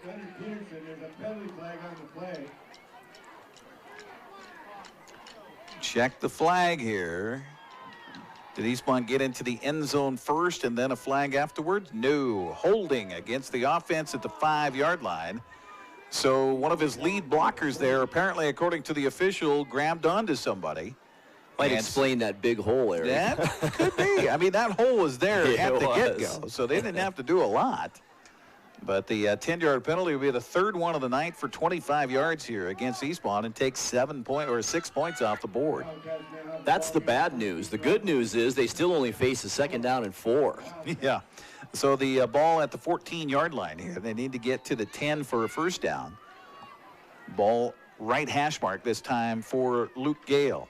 Gale back, going to hand it again to his wingback, who's trying to pick his way around the edge. King. And this is King. He'll get into the end zone this time. And no laundry on the field behind him other than maybe some Chiefs shorts. And it's a touchdown. 14-yard run by Colby King around the left side. Picked and waited for his blockers. And a nice run into the end zone, touchdown, Eastmont. Well, Colby King, I'm telling you what, this kid's just a junior, 5'8", 145 pounds, and he has just scored his 4th touchdown of the season for Eastmont. And like you said, very patient. He's the kind of running back you want in fantasy football, Eric. Yeah, he doesn't touch it much, but he finds the end zone. There's Cameron Pope's extra point. It's on the way and good. We'll take a 30-second break and come back as Eastmont has tied it up here with 10:04 to go in the first half. 7-7. You're watching Big 9 football on the NCWLIFE Channel.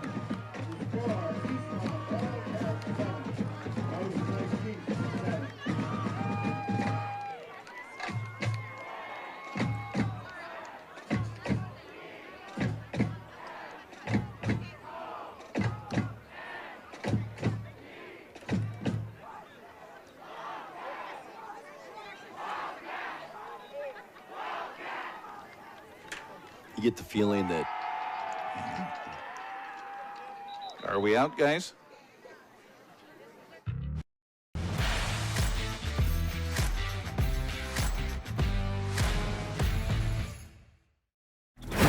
Hi there, it's Les Schwab Tires, reminding you that changing seasons can mean changing road conditions. Introducing the brand new Backcountry AT2 for a quieter ride with improved performance in wet conditions. Because when it comes to keeping your family safe, the right tires help you feel prepared for anything. Seriously, anything. Now save up to $130 when you buy Quadtrac tires with financing. Les Schwab Tires, doing the right thing since 1952.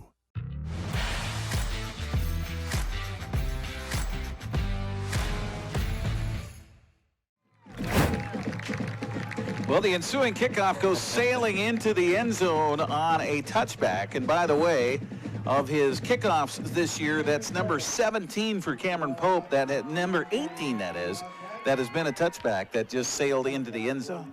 18 touchbacks. That is just incredible. Yeah, it really is. is. A high school kicker. Wow. Absolutely. So 10:04 to go here left in the first half of play, all tied up at 7-7. New ball game. And Grant, you're talking about the line of scrimmage. I think it's really changing. Eastmont has kind of taken control of their big offensive line. Boy, the holes on that last drive were immense, and I think things are changing just a little bit on the line of scrimmage. And they stunted around up front, and they hand it off to Guzman, and he's got a yard, and that is all. As Eastmont again converging defensively, and again, I'm sorry, these numbers are really hard to read. They really here. are. They look good on TV when you get that nice camera shot of them, but from up here, it's hard to tell. Kellen Leonard, I think, was on the tackle there, and yeah, thanks, Grant. Appreciate that. Well, I am. 2nd and 9 coming up from the 21-yard line. And Clark getting some pressure, now throws, the ball is hit, his arm is hit, it falls incomplete. We got a flag down as well. And it's going to be a hold against the offense. So if you're Eastmont, do you take the play incomplete, or do you back them up 10? I think you back them up 10. I do too. Great penetration again by Logan Snyder from his linebacker position. It seems like if Hunter Moore isn't in there, Logan Snyder is. They're so good from their linebacker positions. Kirk Lyons comes in after getting the word from the near sideline as to what Eastmont would like to do here on the penalty. Long discussion for officials, and Dennis Brandstetter is still yet to tell us if they're going to take the penalty or decline it. Well, I don't think that's any decision, do you? No, you back them up. That's right. And they will. Second penalty in 20 yards now against Moses Lake in the ball game. Maybe they were discussing as to the location of the penalty, because that hold is a spot foul, so that'll be half the distance from the flag, which was at the 16-yard line. So they'll put it down at the 8. So that's officially an 8-yard penalty. So, excuse me, 2 penalties, 18 yards for Moses Lake here in the game.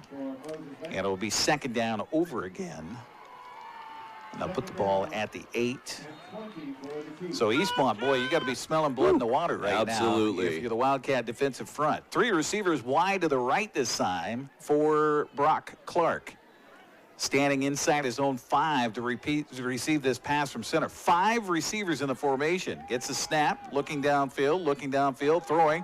The ball is caught. The receiver coming wide open in the middle of that defense and gathering it in was Asher Lindgren. And that's going to be good enough for a first down out to the 35-yard line. Nice gain that time and a beautiful throw. Good protection, too, by the Moses Lake offensive line. 27 yards on the pass play from the 8 out to the 35. 35 and a first down here for Moses Lake. That was a beautiful throw, and he had time that time to throw the football. So again, Clark quickly gets the offense set. 3 receivers to the left side here. Eastmont kind of confused up front defensively. The throw is back, and it is incomplete. It was a forward pass. The receiver, Joel Middleton, I think was thinking about running before he collected it. Classic case of that, Eric, and he just took his eyes off that football for a second to check where the defender was, and that's all it took to go incomplete. Our broadcast tonight brought to you in part by Dick's Heating and Air Conditioning, providing heating and air conditioning service, installation, and repair since 1982, serving residential and commercial. They specialize in indoor air quality. Second down and 10 for the Chiefs. Turn, handoff, and Guzman does not have a lot there. Wildcats again quickly from the penetration in the backfield and then latching on to the ball carrier. I believe that time for Eastmont. Hunter Moore. Was it Hunter Moore? Yep. A little slow to get up, but I think he's okay. Tough kid, isn't he? Yeah, Hunter Moore. Ball carrier for the Chiefs. Ball now at the 37-yard So third down coming up, they'll say from the 37, so a gain of maybe 2 on that one for Guzman. Clark again, low snap, has time, getting flush, rolling to his right, looking downfield, nobody to throw to, then finally finds a receiver, and is it going to say out of bounds? Beautiful catch by Hayden Throneberry in front of the Eastmont bench, but the Eastmont defense came and converged and knocked him out of bounds. Boy, and great patience by Brock Clark, too. Eastmont defenders bearing down on him. He knew he was going to get hit as he threw that, but he waited, and just waited a little bit too long. How about that play by Seth Stone? The 6 foot, 145-pound junior comes through for Eastmont as they're having to go to the bench here with the injuries. And by the way, the injury to Peyton Guest, we did see the stretcher taking him out of here. So that's not good news. He'll be headed to the emergency room to get some x-rays, I'm sure. Fourth down coming up, a high snap. Look out. And Guzman ran forward, but then just belts it. Nobody back there for Eastmont. It'll take a Moses Lake bounce to get a trap Eastmont deep in their own end at the 13-yard line. 52 yards on the punt. He almost could have run that for a first down, Eric. There was a lot of field there. That's always the danger when you have either a quarterback or a running back as a punter. The opportunities are there. Yeah, 8:16 left here in the first half of play. All tied up at 7. Eastmont with the ball in their own end at their own 8-yard line. Luke Gale has still not completed a pass either so far in this first half. So the Wildcats have it first down and 10, ball right hash mark. They're going to go back to passes, Gale, throwing out in the flat. He was hit as he was getting rid of it. He does connect with his receiver over there. Kind of a gunslinger throw on that one, a little sidearm, and gets it complete. Bryce Rowe on the catch, and they'll put it down at the 20, just beyond the 20-yard line. So a gain of about 7 yards or so on that first down play. Once again, though, that keeps Moses Lake defenders thinking that, well, maybe these guys will throw it. They're not just going to run it all night. So that does open up the running game. And that was just a one-step drop for Gale and a throw out to the flat. And the defender's playing way off on the outside. Here's a handoff, and this one smelled out beautifully by Moses Lake as the Chiefs come in force and will stop Peterson on a short game. In fact, going to lose a few yards back to this, the 17-yard line. Loss of about 3. So third and long for Eastmont. You got to be a little bit conservative here. Down, backed up in your own end. And we're going to get a timeout taken by the Wildcats. We'll take a break as well here on the broadcast. 30-second break, all tied up at 7. Big third down coming up for the Cats right after this.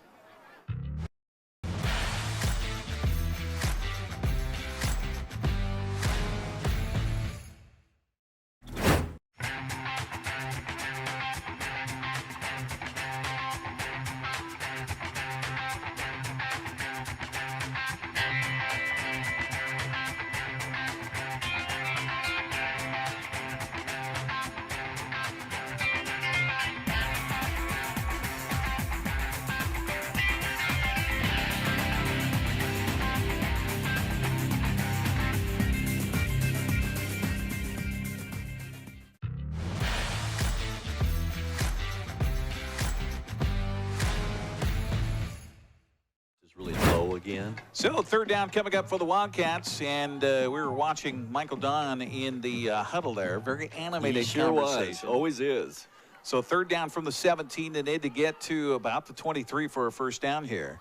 Man in motion. Gale looking to throw. Throws out in the flat. The ball caught out there. Again, dancing away from one man. Nicely as the done. receiver. I think Bryce Rowe will have a first down for Eastmont across the 25 out near about the 27-yard line.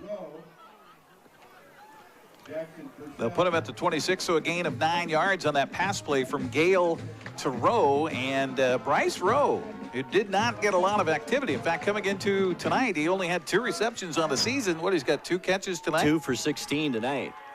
So first down for the Wildcats from their own 26. Turn, handoff, dancing, and then not much happening because the defense of Jackson Purcell is right there to spill the runner. Gunnar Peterson, who we've seen as a tailback, not as a wingback, but he's playing wingback here tonight. He is. No gain on that play for Peterson. So his last 2 carries, -3 and no gain. So the blocking up front, well, give credit to Moses Lake. I mean, they're coming firing across that line of scrimmage, and I don't know, a little play action Just here. when I mentioned that the line of scrimmage had been changing for Eastmont, yeah, that's they can't true. move it on the ground now. That's true.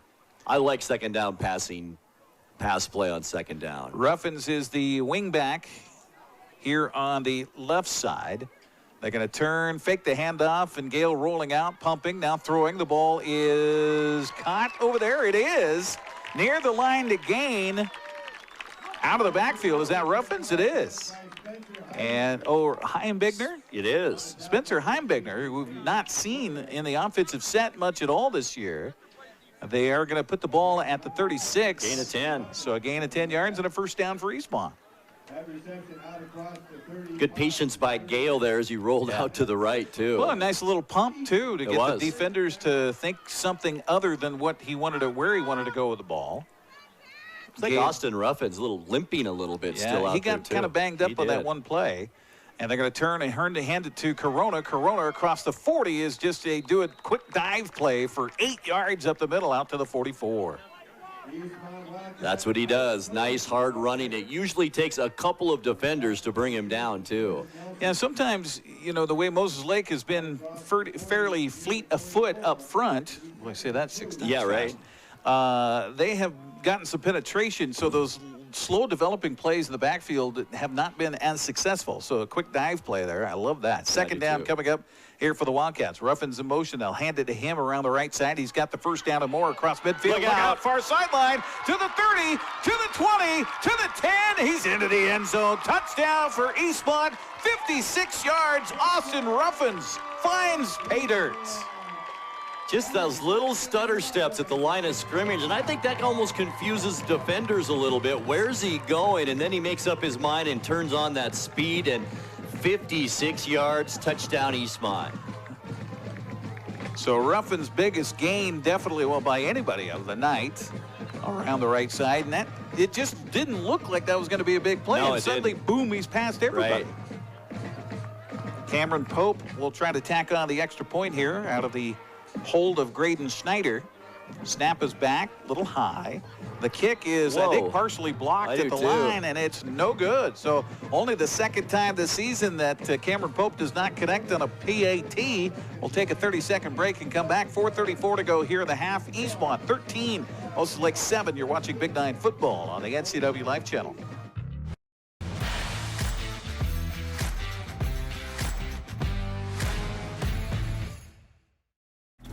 When your heating or cooling system is giving you trouble, call the diagnostic doctor from Dick's Heating and Air Conditioning.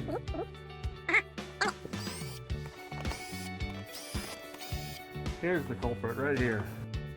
All joking aside, when you call Dick's, you're calling 35 years of experience at customer service right here in the Wenatchee Valley.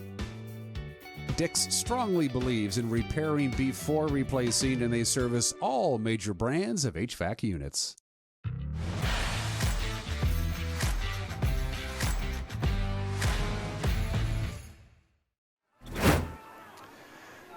Well, 3 minutes and 28 seconds off the clock in that drive. That goes, how about this, Grant? 7 plays, 92 yards. Of course, the big play is the 56-yard touchdown run by Austin Ruffin's extra point blocked. Makes it a 13-7 Eastmont lead here as we come back and get ready for the ensuing kickoff. Cameron Pope puts the foot into it, and that's going to sail into the end zone again. So it'll be first down for Moses Lake from their own 20-yard line as the Chiefs will have this possession. Well, because of that big run, Austin Ruffin's now 3 carries, 75 yards so far in this first half. 4:34 to go here in this first half of play. We'll see if the Chiefs have an answer here after Eastmont took its first lead of the ball game on the big run by Austin Ruffins. Here's Brock Clark, the quarterback, standing at his own 15-yard line. Gets his offensive line set. 3 receivers right, 3 receivers left, 1 right, and a handoff to Guzman. Skips away from one man, but then belted over there. Holy cow. And a big stick by Anthony Lopez on a stop after, I don't think he got a gain, maybe a yard they're going to give him. Gain of 1. Out of the 6 carries for Guzman in this first half, 4 of the 6 have been for 1 yard. Yeah, it's been rough going. And those 1 yards, that 1 yard awfully difficult to gain. It has been. At that, to then get belted in the process. Out of the shotgun is Clark here on 2nd down and 9 for the Chiefs ball left hash mark. 2 receivers wide to either side of the field here. Eastmont showing a blitz. They come on a little weave up front. The ball nearly picked away. Oh, boy. As stepping in front was the underman. They had him bracketed there. The pass intended for Kyson Thomas. They keep trying to go that way. And did we have a flag down on top of it? No, I don't see any laundry out there. So it looks like it's just going to be 3rd down and 9 coming up on the incomplete pass. I like how Mora gives the guy a little bit of a push because he was right there to get that deflection and it just couldn't quite get to it. I think that was the corner on the far side that had the decent coverage there. Logan Schneider was in the neighborhood, I know. I might have been Jackson Ramirez, number 7, I thought was over there. That's actually Spencer Heimbecker. Oh, it is? Yeah, number 7 for Eastmont.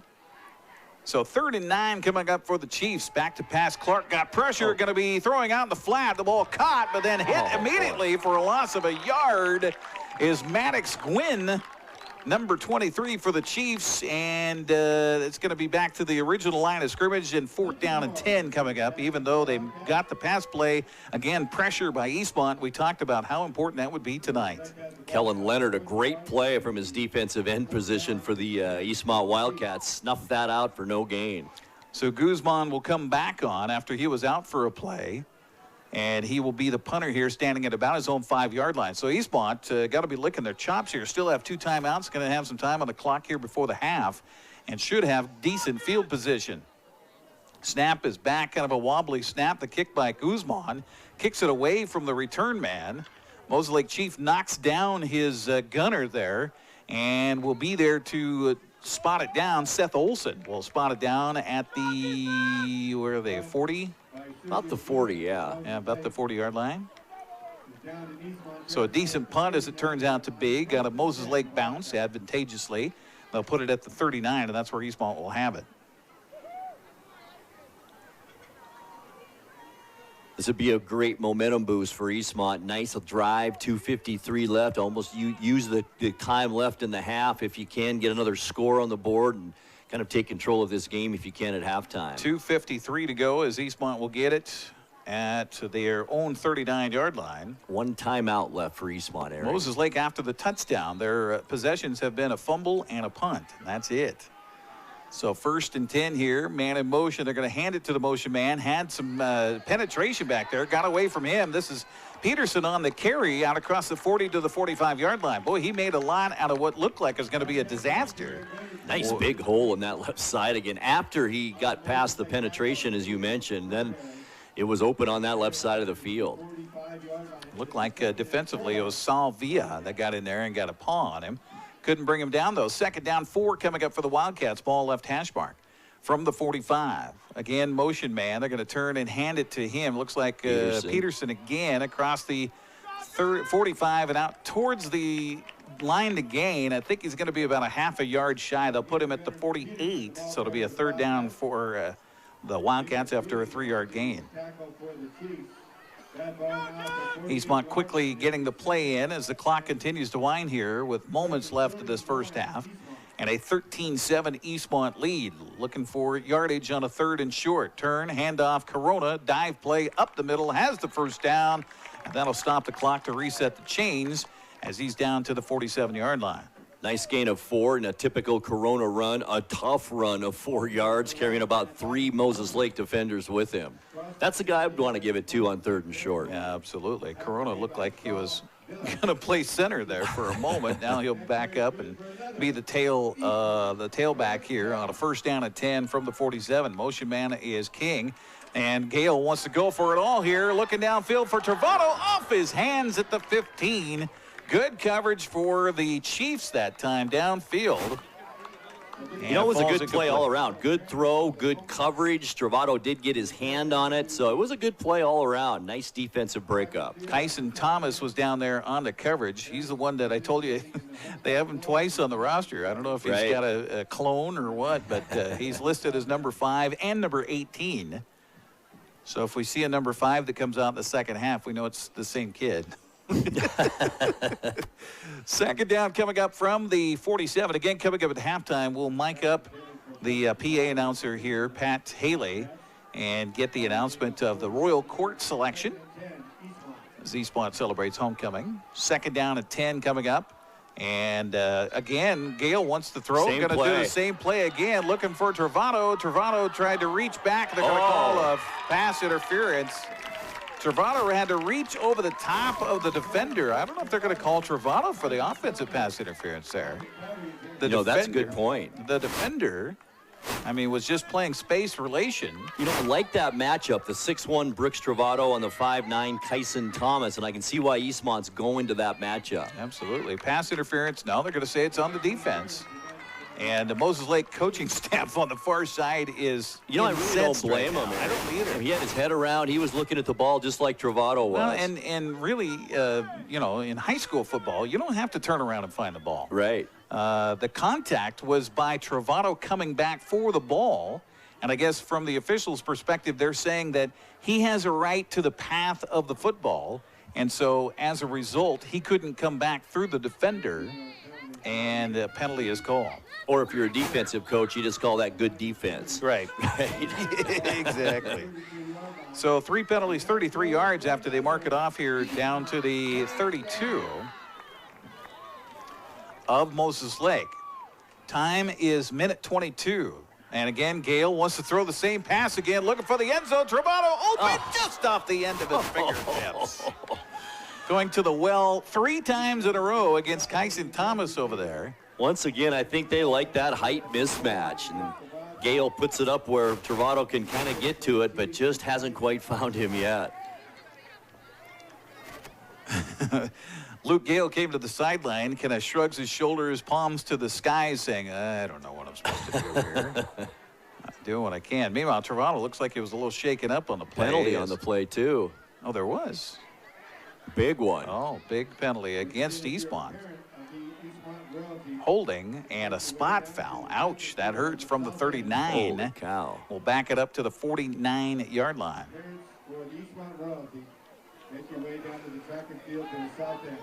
So 4 penalties and 35 yards against Eastmont here in the game. As it will be, what, 4th and 20? No, or first down 23? from the 49. Oh, it's going to be about 27. And need to get to the 22 for a first down. Yep. Well, Travato's not in there, so they can't run that same play again. Gale directing traffic on the far side of the field. And now finally, well, they got bunches of guys in motion here. And they're going to turn and hand it to Corona. Corona's going to throw it himself, and the ball intercepted at the 31-yard line on the return. Moses Lake up the far sideline. And it looked like Hayden Throneberry came up with the interception for the Chiefs on the throw that was short by Corona on a little trickeration here by Eastmont, and it will be Moses Lake football with timeouts and time on the clock. I was going to say earlier, Ivan Corona played quarterback last year to start the season, so he can throw the football. Will we see a halfback pass? And there it was, just a little bit short. Moses Lake a little life now, Eric. They do have 3 timeouts, it says on the board here, still left in this first half. So Moses Lake gets it with a minute 5 left on the clock, and they can chuck it. They'll have it at the Eastmont 42-yard line after the interception. So our 3rd turnover of the game, couple of fumbles and now an interception. So it hasn't been the cleanest affair so far. 1st down and 10 for the Chiefs. Clark, turn, fakes the handoff, looking downfield, throws the ball incomplete. And he was belted as he got rid of the football, getting in there for Eastmont. Hunter Moore nearly cleaned his clock. The pass was intended downfield for Asher Lindgren. Falls incomplete, brings up 2nd down and 10. You know, we talked about what a talented group of linebackers for Eastmont with Logan Snyder, Hunter Moore, and Nathan Chang. They're just all so quick and all love to put the hit on you, too, and that's what you want out of your linebackers. Lindgren will be one of the split outs wide to the right, along with Throneberry over there. On a 2nd down and 10 from the 42. Clark has pressure, throws out in the flat. The ball a little high, but collected there. Getting away from one man. Watch out. He is a water bug out there, and Joel Middleton will have a 1st down. That might be a horse collar over there, Eric. Was there a flag that came in at the end of it? Yep. Okay. Middleton, the diminutive 5'10", 160-pounder, had the 10-yard gain and then maybe tacking on more here on the tackle. You know, there was an earful from the coaching staff on that. So it's an 11-yard pass play and the penalty.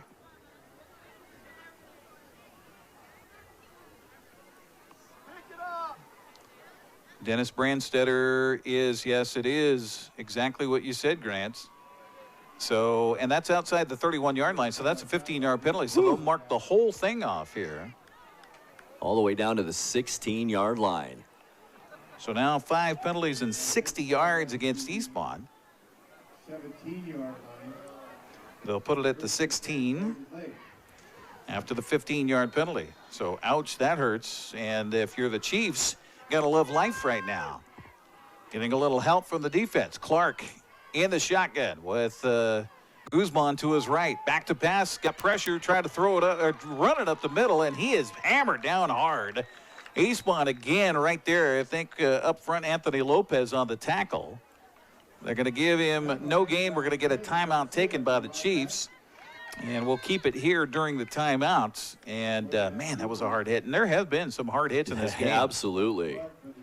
So 2nd down coming up from the 16-yard line. Our broadcast tonight on the NCWLIFE Channel brought to you in part by Global Car Care. Your vehicle is their #1 priority. Diesels and European cars are their specialty.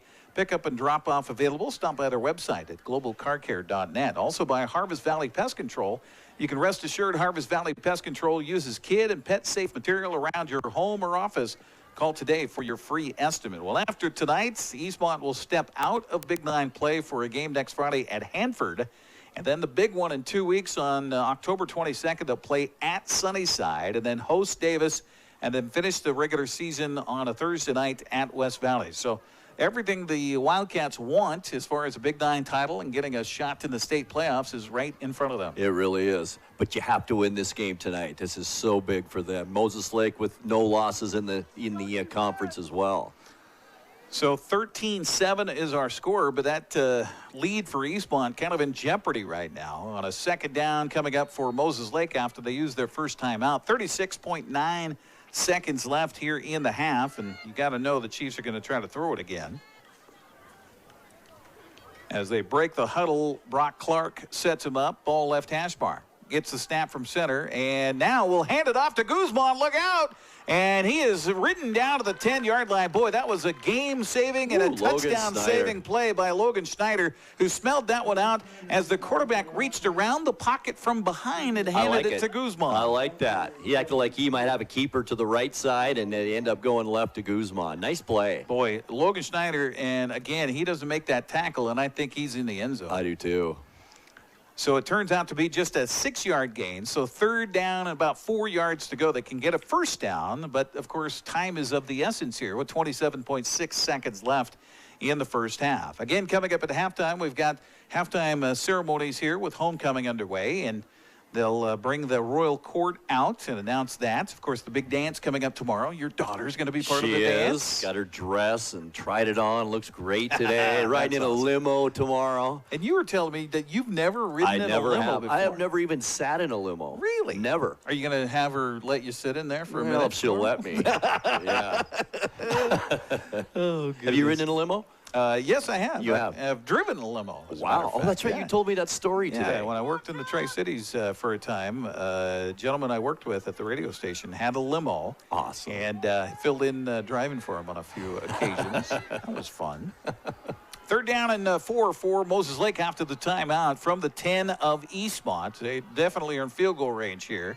Back to pass. Clark looking for the end zone. Wide open in the back of the end zone. No, he's out of the back of the end zone. Collecting it was Asher Lindgren, but the official right there on the spot says no. It'll be 4th down. Boy, his foot, Eric, was right on that line. That was that close to getting that toe in. So now if you're Moses Lake, do you kick? It looks like they will. I would too. Take the 3. Get some points. Absolutely. At least try to get some points.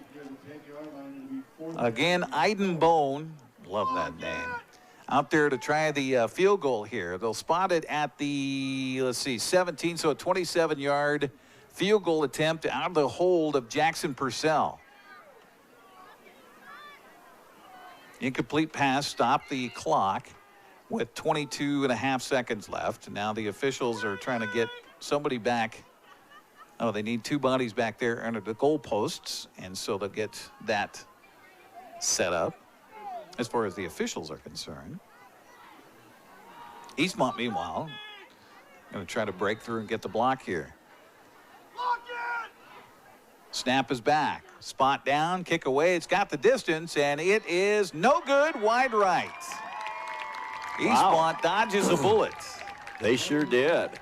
Maintain that 6-point lead with 18 seconds left to go in the half, and that kind of took away from whatever kind of momentum that Moses Lake may have gotten from a made field goal there, and Eastmont still maintains that lead. And we talked about the possessions here after the touchdown by Moses Lake, and they, 5 plays and punt, 3 plays and punt, and now they get the ball deep into Eastmont territory to the 10-yard line, but cannot get the 27-yard field goal. So Eastmont will get the ball back with just 18.1 seconds, and you got to assume they'll just put a knee down and call her good. They're in the victory formation, and they'll take a knee, and that'll be it here for the first half of play, with Eastmont trailing early, but coming back here late and taking the lead, we would think, into the locker room. Hold on, the officials are discussing. Moses Lake heads to its sideline. Eastmont heads to their sideline. So, yes, that will be halftime. And we will take a break. So 13-7 our score at the half. Eastmont on top on homecoming night for the Wildcats. We'll have more of those festivities coming up as you're watching Big 9 football here on the NCWLIFE Channel.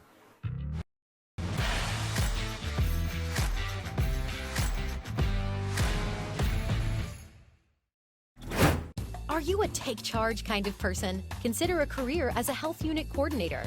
You'll work to keep health facilities running efficiently by coordinating medical providers, patients, and departments. The Charter College Certificate in Health Unit Coordinator program can get you up to speed on basic patient care, health records management, health and safety procedures, and medical billing. And the 10-month online program includes a computer you keep. Get started at chartercollege.edu, where we work to get you to work. Come on, I'm a certified technician. I was trained to take good care of you. 9. I've only been to the dealer. I've been coming here for years. These guys are great. Look around. The BMW, the Jag, the Volvo, they're all waiting for regular service. Well, the BMW has a little computer issue, but that's nothing we can't handle. Come on in. From regular maintenance to computer troubleshooting, trust the Global Car Care technicians with your import, diesel-powered, or domestic vehicle. Global Car Care. They speak your car's language. Dankeschön. Our experience with NCWLIFE has been amazing. People think television and they think it's this huge production thing. It's really expensive. It's crazy how affordable it is. I couldn't believe it. It's not as expensive as we thought it was going to be. I would say I was really surprised to see that it was actually comparable to radio ads or print media. It was really affordable.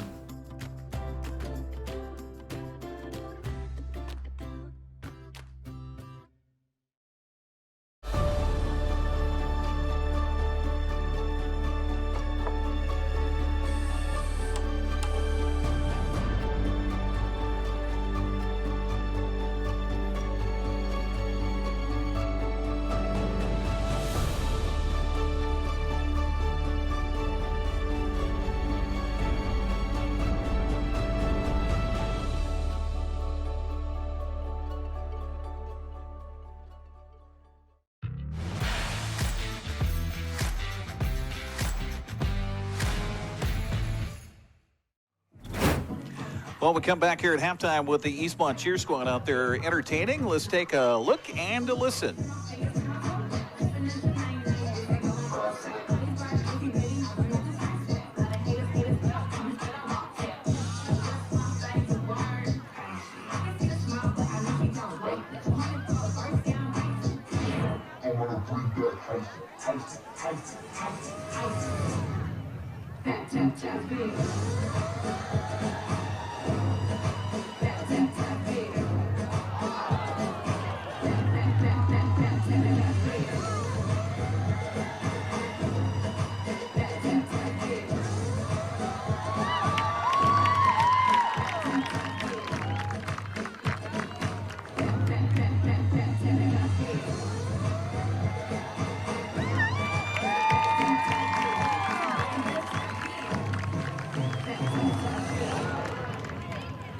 Well, there you go, the Eastmont cheer squad entertaining here at halftime at Wildcat Stadium. The cheerleaders for Eastmont include, and I apologize if I get these names wrong, Jesselyn Alcazar, Jacob Escalera, Callie Esquivel, Grace Fink, Daisy Garcia, Bianca Garibay, Cadence Garrison, Fiona Hills, Anessa Holman, Kaya Huffaker, Rihanna Moore Bryn, Isabella Rowe, Chloe Smith, Maggie Scarmazzino, Sophia Stagg, Lily Vickery, and Lydia Willingham. Their coach is Jenny Gann. And again, congratulations, ladies. Fantastic job. We've got the Eastmont band coming out on the field right now. Those sharp-looking band uniforms, black trimmed in red and white. And so we will listen in to their homecoming performance as well. Everybody gets a shot under the spotlights. Absolutely, tonight. as it should be. As it should be, absolutely. So they're getting the drum set up here near sideline. And the bells. Gotta love the bells.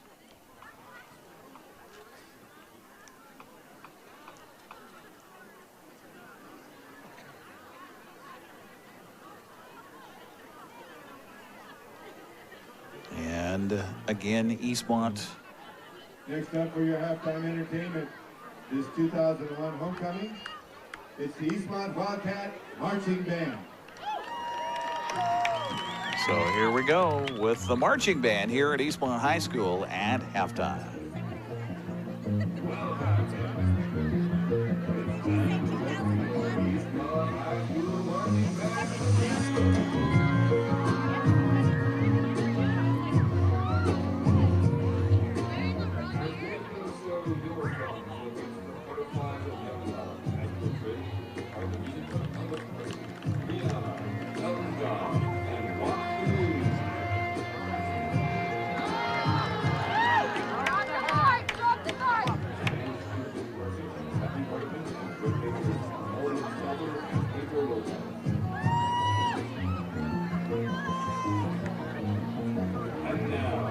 Put your hands together for your Eastmont Wildcat Marching Band.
Big hand for the Eastmont Wildcat Olson Band. Thank you for your halftime entertainment homecoming 2021.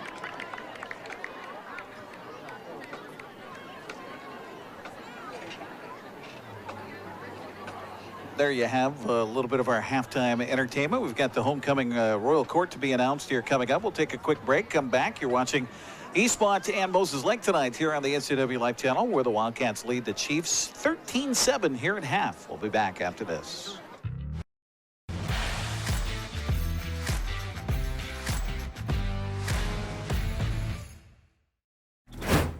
You love to help others.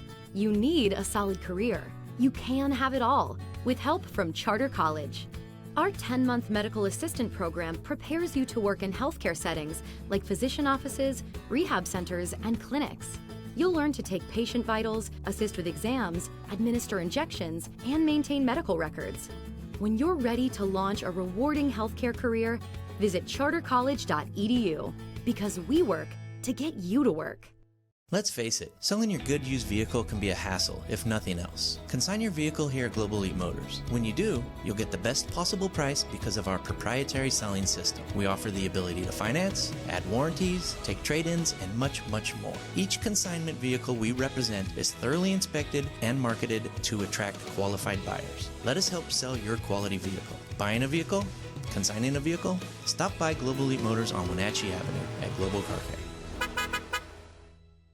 When you call Dick's Heating and Air Conditioning, you're calling on 35-plus years of experience in the Wenatchee Valley. Spending extra time in your home, you may have discovered an unwanted aroma. Stinky feet, pets, who knows what. Call Dick's today about installing their Train Clean Effects electronic air cleaner or a Rheem Halo ultraviolet air purifier. Either way, the air quality in your home will be improved. Proudly servicing all of North Central Washington, call 884-6444 today. Are you dealing with a pest or weed issue and you just don't know what to do? We use the best pest control methods approved for areas with kids and pets. Whether it's rats, mice, ants, or spiders, or something else altogether. We provide the coaching and solutions you're looking for. And you can know that your dollars are supporting a local, family-owned and operated business. Allow us to help you get back to living healthy and pest-free. Harvest Valley Pest Control.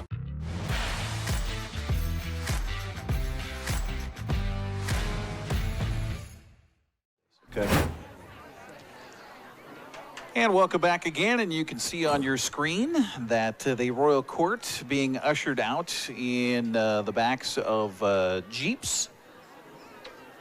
And they are making their way around our direction. As soon as they get here, we'll try to listen in to Pat Haley, our public address announcer. To welcome all you there we go. Eastmont alumni that have come to homecoming for 2021. If you're an Eastmont alumni, why don't you just give us a little hand wave in the air and we can say thank you for being here tonight. Let's give them a big clap for those who've come back to the game. Thank you, Eastmont alumni.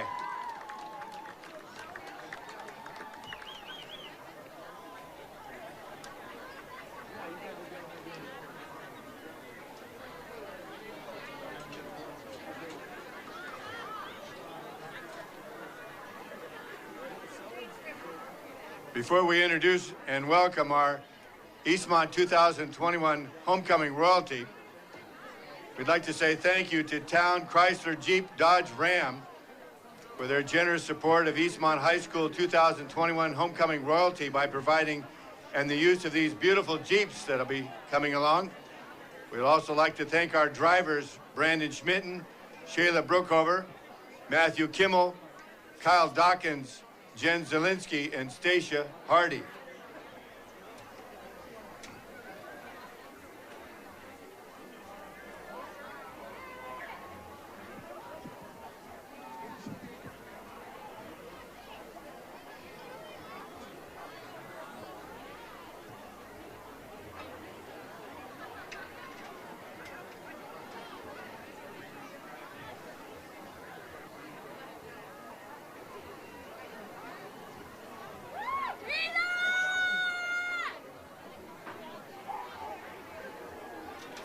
In the first Jeep for tonight's 2021 homecoming, we have Prince Corbin Keys and Princess Rita Escalara. Corbin is the son of Jamie Fulweiler, and Rita is the daughter of Brenda and Josue Escarla.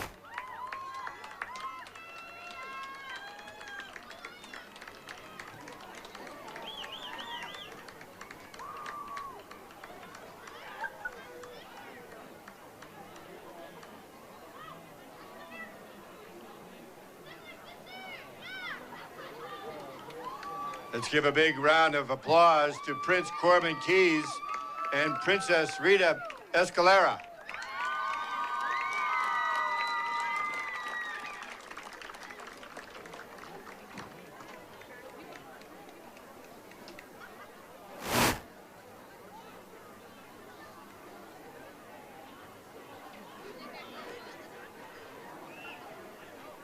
Our next member of the Eastmont Homecoming Royal Court is Prince Cade Kuski and Princess Sarah Peterson.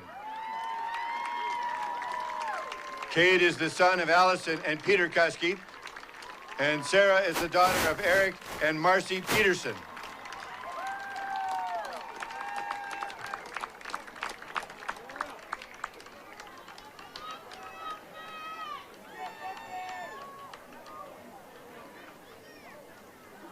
Once again, a round of applause for Prince Cade Kuski and Princess Sarah Peterson.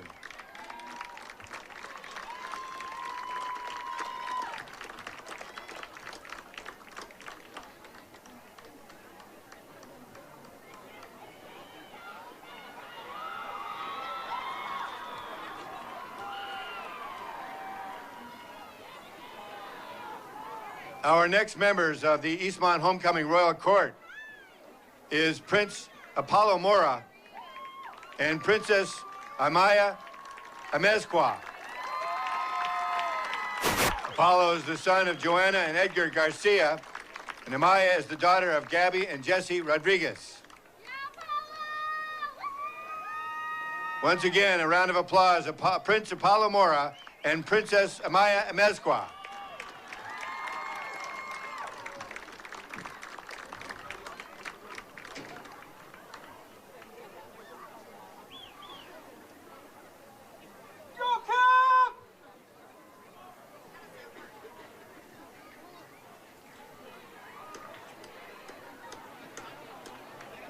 Our next member of the Eastmont Homecoming Royal Court is Prince Jacob Escalara and Princess Ashlyn Graseth. Jacob is the son of Irene and Jose Escalara, and Ashlyn is the daughter of Jake Grasleth and Alicia Cooper.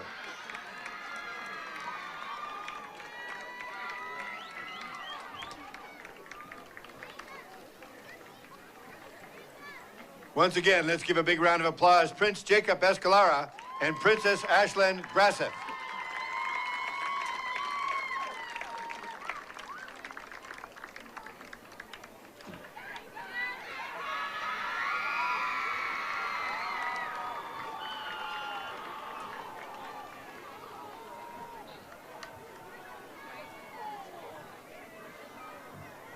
Our next member of the Eastmont Homecoming Royal Court is Prince Bryce Rowe and Princess Cadence Garrison.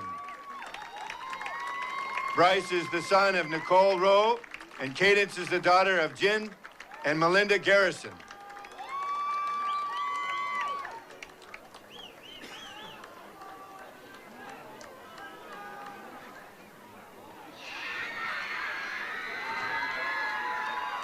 Okay. A big round of applause for Prince Bryce Rowe and Princess Cadence Garrison.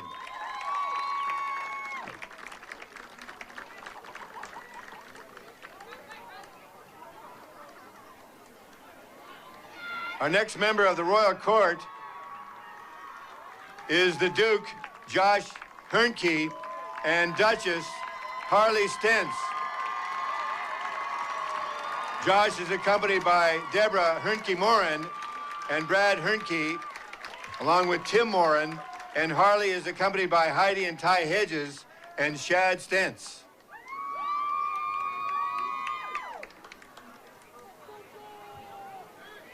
A big round of applause for Duke Josh Hernke and Duchess Harley Stentz.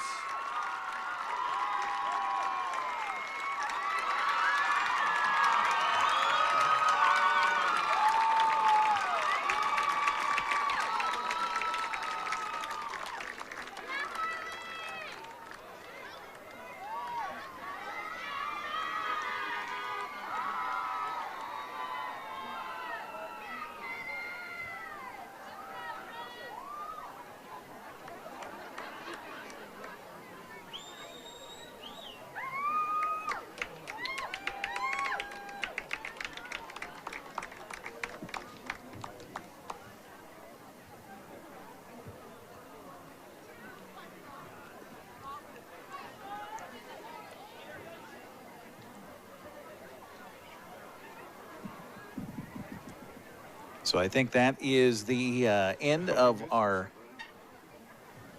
presentation here of the homecoming court here at Eastmont High School.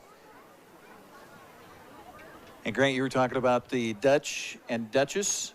Yes, are both in the special needs class at Eastmont High School, where my daughter is in the same class. So I'm so proud. I think it's Tanner and Harley. In fact, Harley going to get a big fat limo tomorrow night for the homecoming dance, and my daughter Sydney is going to be along for the ride. They've been friends for a long time, and it's great to see those two out here. Oh, congratulations. That's awesome. To everybody part of the Royal Court. Teams coming out to warm up for our second half. We'll take a break and come back and get you ready for that second half action. Here it's homecoming, where Eastmont leads the Moses Lake Chiefs by a score of 13-7. We'll come back with more after this.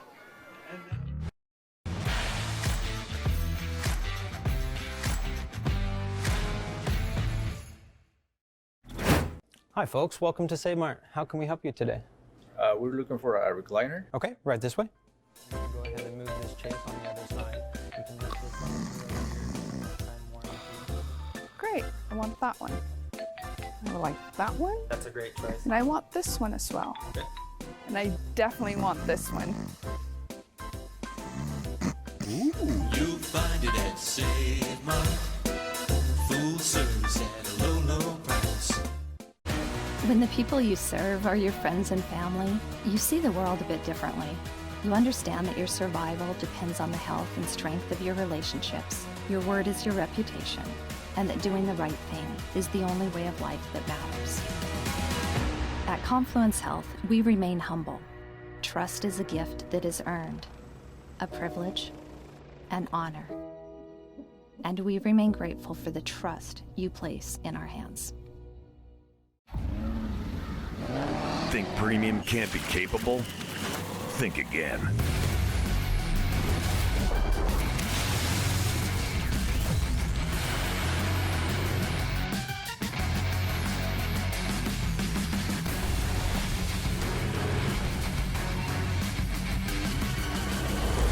Introducing the first ever AT4 lineup. Premium and capable. That's professional grade from GMC. 911, what is the address of your emergency? Yes, it's me. It's my husband. I think he's had there's something the matter with him. It was a feeling that I'll never forget, like being able to meet them and know that he survived. Okay, tell me what's happening. Is he conscious? No, he's not. He's not. Okay, take a deep breath for me. I'm getting you help. Rivercom means to me that I still have my husband here with me. They're the ones that guided me through saving his life.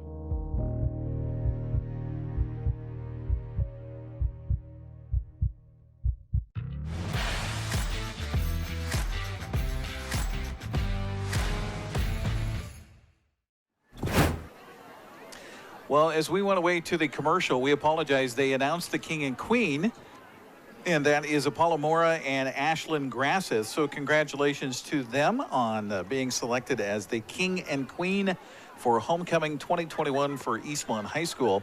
Grant, as we get ready for the second half, pretty evenly as far as the tail of the tape is concerned between the two teams. And just the opposite how they got there. Eastmont ends up with 179 total yards in the first half. Moses Lake 147, but Eastmont 153 of the 179 on the ground. Moses Lake 118 of the 147 through the air. 6 possessions for Moses Lake. They had 3 punts, a fumble, a missed field goal, and a touchdown. Eastmont with 7 possessions, 2 punts, 2 touchdowns, a fumble, an interception, and halftime.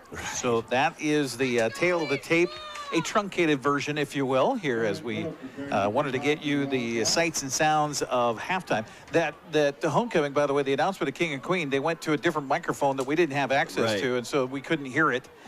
So we just pass it along to you. Cameron Pope has it teed up at the 40-yard line, and back to return this kickoff for the Chiefs is Thomas and Middleton and Lindgren back there, and this one's going to go back in the end zone, and he doesn't have a choice. In high school football, it goes across that goal line. You cannot return it no matter how much you want. So it's almost like, why put anybody back there when Pope is kicking off? You're just wasting your effort.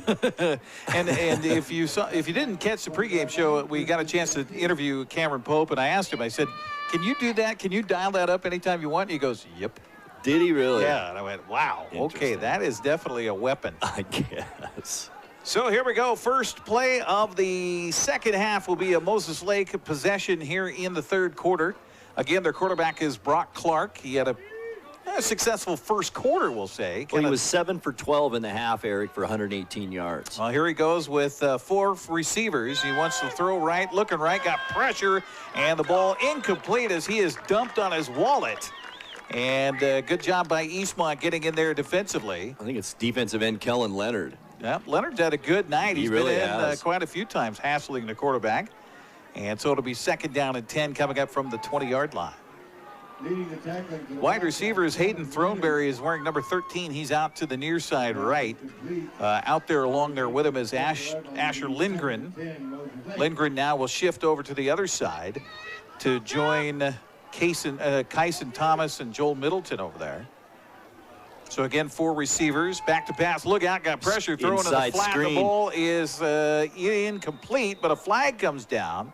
We'll see what the flag is. There was some contact over there when the ball was delivered. However, the ball delivered behind the line of scrimmage, so we'll have to see about the penalty here. Our officials, by the way, Dennis Brandstetter is the referee, Jeremy Wallace the umpire.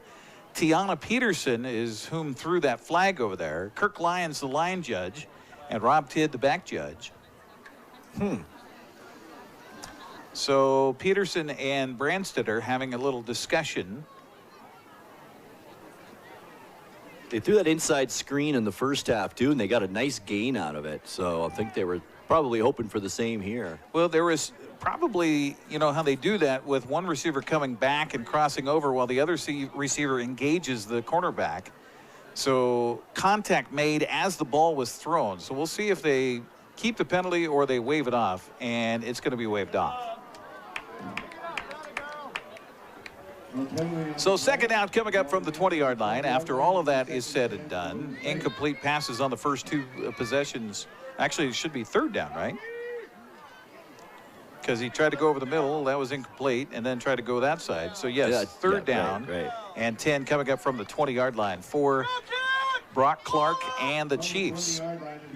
2 receivers left, 2 receivers right here on this 3rd down and long situation. Eastmont, you got to believe they're coming. And they're going to hand it off to Guzman, and he gets away from the initial attack and then gets about 7-8 yards before he's finally stood up. Never does go down. Going to give him 8 there, I think, Eric. Nice hard run by Guzman. By the way, ends up with 9 carries, 27 yards in that first half. They're going to give him 9 yards, so a 4th and 1 decision here for the coaching staff, Brett Jay and company. And right now, anyway, it looks like they're going to punt the ball away. But again, Guzman is the punter and the running back. So you got. I think they're going. I think they're going. Oh, they are going for it with a bunch formation in the backfield. And turn, handoff. It's Guzman. He's got the 1st down across the 30 to the 31-yard line on a dive play on a straight handoff. Now that is the epitome of a dive play, as he dove across the line of scrimmage for that 1st down.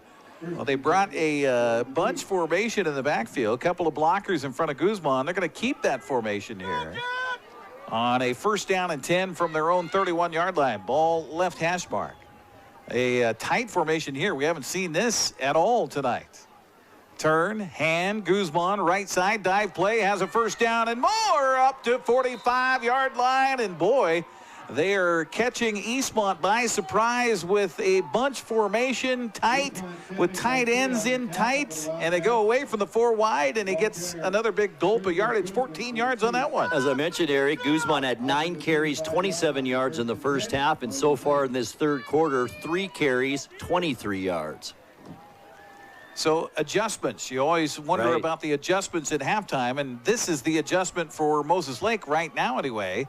And getting some good yardage. First down and 10. Turn, handoff again, Guzman. He got blockers in front, and look at this yardage. Holy cow. All the way into Eastmont territory to the 47-yard line, a gain of 8 yards. Big chunks of yardage, and that offensive line is blowing the defensive line of Eastmont right off the ball right now. And he got some big fellas up front, 265, 235, 225, 265, and 210. The offensive line here for Moses Lake. Chiefs running the football. Second down and 10. Handoff again. Guzman left side, and he has stood up and dropped, and he's going to be, I think, enough for the yardage for the first down to the Eastmont 44. Gain of 3 yards. Guzman even looks like a different runner this half. Yeah, he does. So the adjustments well taken care of here for the Chiefs at halftime, and converting into 3 first downs on their first drive of the second half. First and 10 from the 44, ball left hash mark. Again, that tight formation. They're going to pitch it to Guzman this time, and he gets back to the line of scrimmage and is lucky to get that. As Eastmont converges, Logan Schneider will tackle him down. No gain on the play. That was a big-time hit right there, coming in from the linebacker position. It's a good idea, though, because you've been running it inside, and a good idea to pitch it outside and see if Eastmont's crowding in. But Wildcats answer well with that one. That full house backfield reminds you of the old Texas Longhorns or something, doesn't it? 2 tight end sets, and second and 10 coming up for the Chiefs. Turn, fake the handoff this time, and throwing downfield. The ball is caught down there and inside the 30, and still on his feet, finally dumped out of bounds at about the 20-yard line. It's Tel Rathbun, a tight end they hardly ever use, but they use him here for a big gain all the way down to the Eastmont 30-yard, or make that 20-yard line. Well, those running plays really opened up that pass over the middle, and a nice play and a nice gain by Rathbun. And a timeout taken by the Wildcats here as Moses Lake has come out with a charge. We'll take a 30-second break and come back. 13-7 our score in the third. Back after this.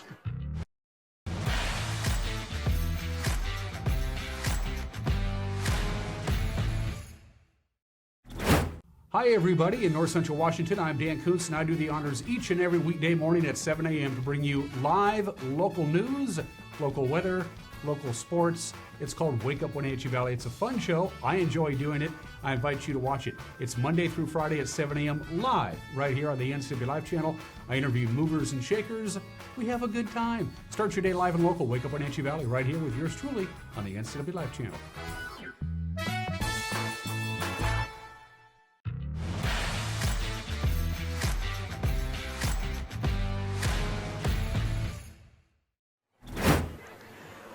Well, this drive right now is coming up on its 10th play, Grant. It started at the Moses Lake 20-yard line, and they have gone to a different kind of offense that Eastmont has not been prepared for. And Coach Michael Don taking a good time out here to slow things down and say, okay, if they're going to continue to do this, this is what we need to do. Exactly. That was a good timeout.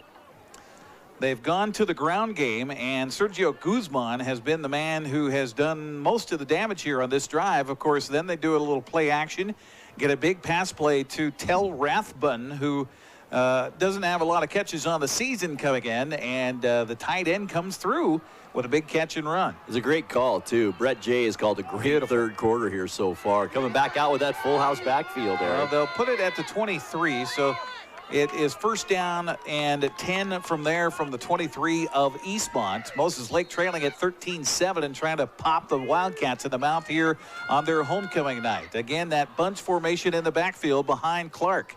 He'll turn, hand it off. Second man through is Guzman. Bounces back to his right and then stumbles ahead inside the 20 to about the 18-yard line, and he almost broke that. He really did. Boy, they really got Eastmont on their heels, the defense right now, really not knowing what's coming up. And it's been a little confusion for him here in this drive. Gain of 5 yards on that play brings up 2nd down and 5. Ball left hash mark from the 18 of Eastmont. First possession of the second half. Moses Lake putting it right down their throat right now. Turn, handoff, fullback this time. And stood up at the line of scrimmage and dropped on a dive play as Jackson Purcell, who they list as a wide receiver. He took the handoff, and he doesn't get anything. They're going to put him down, well, a gain of a yard to the 17.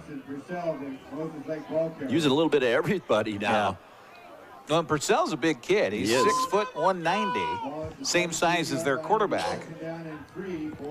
That's one thing we haven't seen either is a quarterback keeper yet. So 3rd down, about 3 yards to go here for the Chiefs. Just outside the 15-yard line. Turn, handoff, Guzman trying to dance it around the left side, and he is going to be close to the first down. Going to depend on the spot as he's down at about the 13-yard line. That's going to be real close. I think they're going to measure this one, Grant. That will be close. Officials are taking a look, and no, they're going to say a first down for Moses Lake. How about that? Wow. Well, this simplifies things for the Chiefs. I mean, well, I think maybe the thinking is if we go to this type of offense, you know, it keeps the game a closer game. We're going to run the clock, and it keeps, it keeps the ball out of Eastmont's hands. Keeps the Eastmont offense on the sideline is where they are right now as the drive continues. 1st down and 10 from the 13. Guzman gets the handoff again. He's popped hard. And now we got a little extracurricular and a little shoving and a pushing. And Logan Schneider tied up over there with Asher right in front Lindgren. of the official. And I'm surprised the flag didn't come out. My, oh, my. Gain was to the 10, gain of 3 yards. Eastmont fans hollering for a penalty flag to be thrown.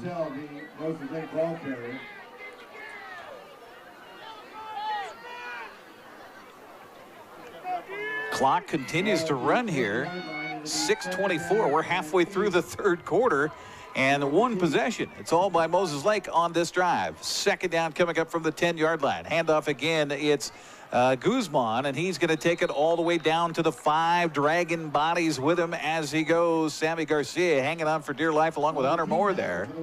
19 carries, 77 yard now for Guzman, who only had 27 at halftime. 3rd down and 1 for Moses Lake. They're getting behind that big offensive line and just expressing their will right now.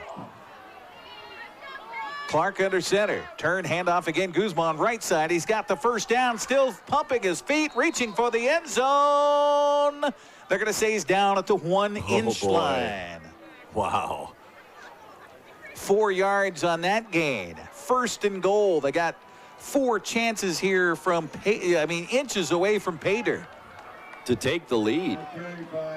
Impressive drive for Moses Lake to start this second half.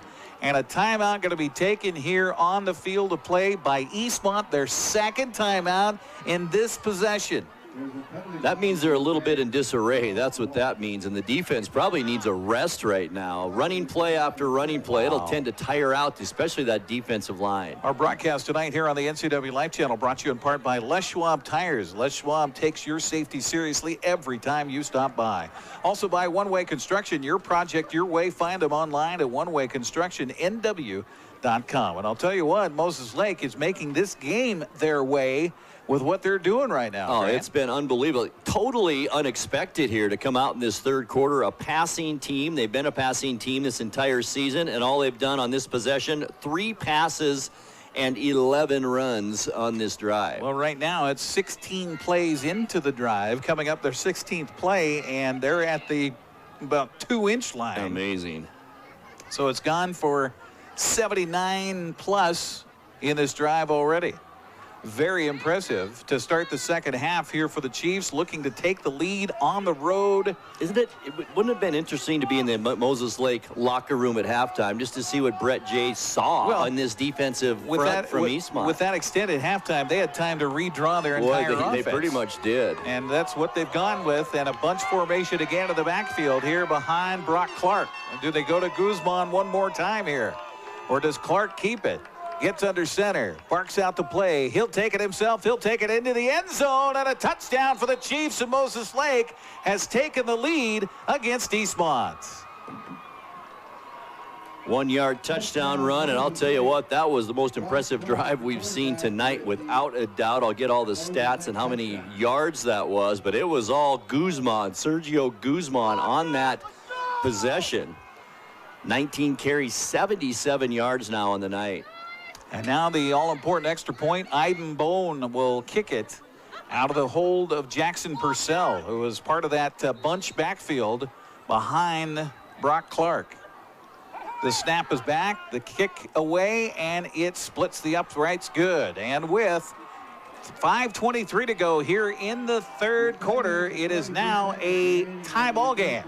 It's 13-13. No, it should be 14-13. It is 14-13. Okay. They're just a little slow on the clock there. There we go. 14-13. Moses Lake on top of Eastmont. We're back after this 30-second timeout.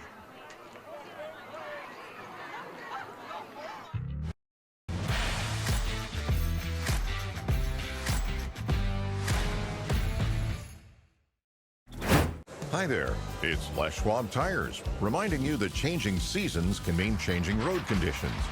Introducing the brand new Backcountry AT2 for a quieter ride with improved performance in wet conditions.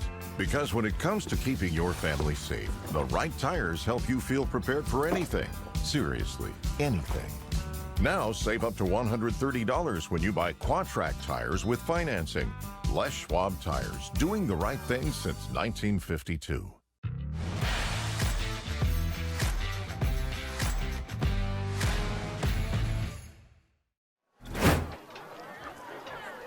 That drive, 16 plays, 80 yards, 6 minutes and 37 seconds off the clock. The touchdown run by Brock Clark.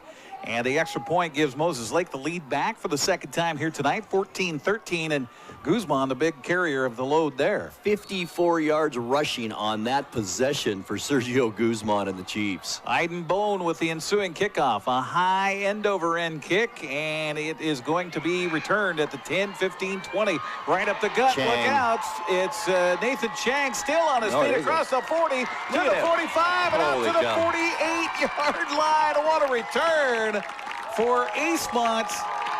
Nathan Chang. How about the special team specialist here for the Wildcats? He is some kind of exciting player on special teams, no doubt about that.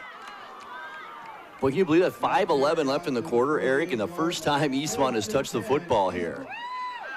48-yard line is where the ball will sit, and you felt momentum swing towards Moses Lake, but one big kickoff return, and it can certainly change the tide right there. So here come the Wildcats. Let's see what adjustments they made at halftime. They'll turn, hand it to second man through. Colby King gets it to midfield, and that's it as he's horse-collared there. Not literally, just figuratively, as Camden Stout made the stop. He's been all over the place tonight for Moses Lake. He has been. He's great on the offensive side of the ball as well. So 50-yard line, the ball just resting shy of midfield here. Eastmont's first possession of the second half. It just seems strange to say that. And we're already winding down here, left in the third quarter. The official on the far side getting bellered at by the coaching staff over there. Meanwhile, handoff to the tailback, and this is Ivan Corona. Look out up the far sideline he goes, and finally spilled down inside the 35-yard line. Big gain there for Corona, and the offense is Eastmont gets a first down. 17 yards for Corona on that run, and it could have been more. A nice tackle over there to save that, but a nice run by Corona around that right side. Coming up with the touchdown-saving stop was Jacob Good over there for Moses Lake. So Eastmont with the ball in Chiefs territory at their 27-yard line. Luke Gale, unflappable out there for the Wildcats. Sends King in motion, going to hand it to him on a little delay. Dances inside as he cut back. Nice job across the 30, and he'll be down at the 27-yard line. Gain of about 5 yards or so on that first down play. King's a strong runner, that's for sure. A junior. We'll see him again next year along with Peterson, who also will be back. In fact, almost all the offensive weapons for Eastmont will be back next year. You love to see that if you're a coach, to see that guy when he decides and plants his foot and just goes north and south. Right. Gets you some positive yards. 2nd and 5 coming up. Corona in the backfield as the tailback here behind Gale. He'll get the handoff right side. Gets away from one man. Can't get away from the second Moses Lake Chief, and a little pushing and shoving afterwards as well. And again, it's Camden Stout on the tackle. Boy, he's been on almost every play. They'll put him, actually give him a decent gain. They'll put him down at the 26. So Eastmont 3rd and short coming up, about 3 yards to go for the first down. They need to get to the 23. Send a man in motion. Moses Lake jumps offside, and that's going to be a free first down, I believe. Although Eastmont's had a couple of penalties on motion, but this time everybody holds where they were, and the 5 yards will go against the defense. A lot of that you can credit to Luke Gale, the quarterback, and his cadence and the inflection in his voice to get those defensive linemen to jump. Yeah, we see that a lot from Eastmont, where he'll bark, and then everybody rests a moment. He'll look over to the sideline to see what the coach wants to do and seeing what the defense is giving them. And this time the defense gives them 5 yards. So first down now from the 21 after the penalty. 4 penalties, 38 yards against Moses Lake here tonight. Motion man, and Gale hands it to the second man through. Corona kind of lost in the shuffle there, and he'll shuffle his way all the way to the 15-yard line. Gain of about 6 yards. It doesn't seem like he gets anything, does it, Eric? And he just pounds and pounds and pounds. Pretty soon, 5-6 yard gain. And he's a guy that somehow is going north and south, even when he's doing it backwards. That's because true. He'll spin, and he's still going into this end zone, the proper end zone you want him to go in, even though he's not facing the right way. 9 carries, 60 yards now in the ball game for Corona. Second down, a short 4 here for Eastmont as they're trying to respond after giving up the lead on a beautiful drive by Moses Lake here to start the second half. And this possession, we may as well just say goodbye to the third quarter. Yeah, under 2 minutes. Again, Gale handoff to Corona. He's bumped into by one man who got penetration there. Pushing the line back was Jordan Nelson, and he's going to be short of the first down. Only about a yard on that play. Third down coming up for the Wildcats. They'll put the ball at just inside the 14-yard line. So as you mentioned, just a gain of a yard. So third, about 2 plus here for Eastmont. Got to stick to the ground, I imagine. Big play here. Oh, and we got 2 guys in motion, and that should be a penalty flag on the offense. How is that not a penalty? Oh, man. Both wingbacks went in motion at the same time. The Moses Lake coaching staff's got to be just incensed, and now they did it again. That's got to be a flag. It is. Finally, the flag comes down as Corona got the handoff. And, well, you get 2 for 1 there. That was just weird. It really was. The 2 men in motion might have been the easiest call all night. Well, we've seen Eastmont with a little, as you know, it's not a word, but I kind of go to Saturday Night Live for that one. Trickeration. Right. Will Ferrell as President Bush.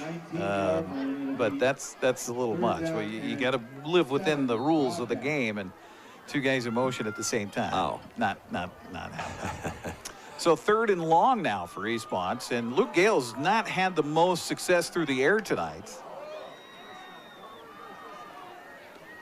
He'll fake the handoff, looking left, wants to go towards the end zone. Lots of time, throws over, the ball nearly picked off. Way too late on that Stepping in front throw. was Hayden Throneberry, who already has an interception tonight. And a 4th down coming up for Eastmont, and they'll send on the kicking game and Cameron Pope to try a long field goal.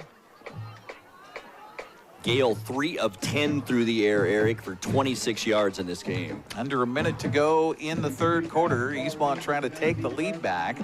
And this will be a 36-yard field goal attempt for Cameron Pope.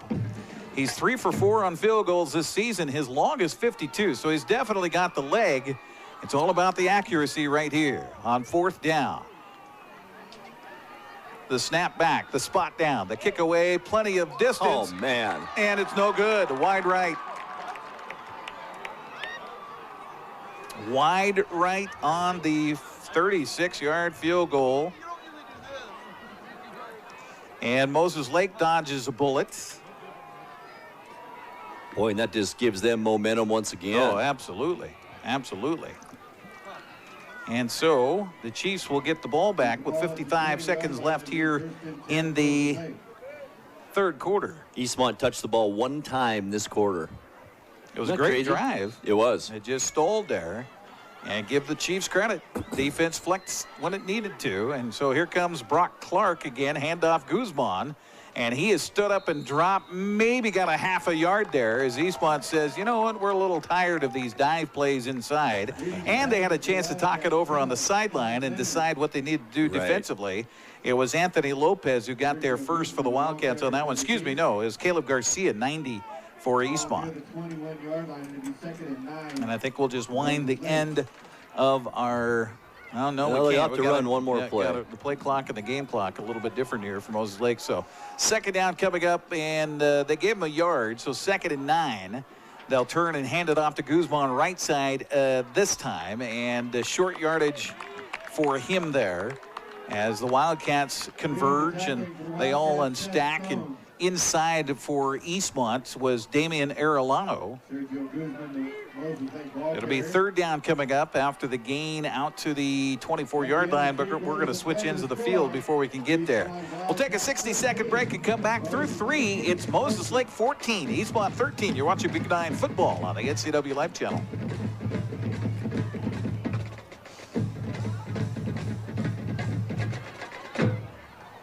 This time we'd like to recognize our seniors in the band this year.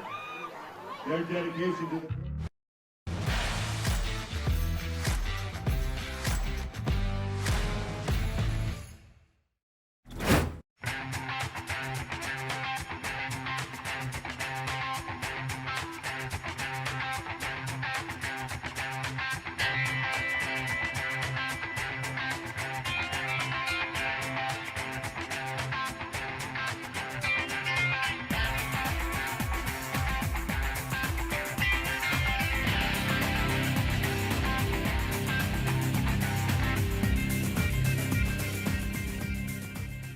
When your heating or cooling system is giving you trouble, call the diagnostic doctor from Dick's Heating and Air Conditioning.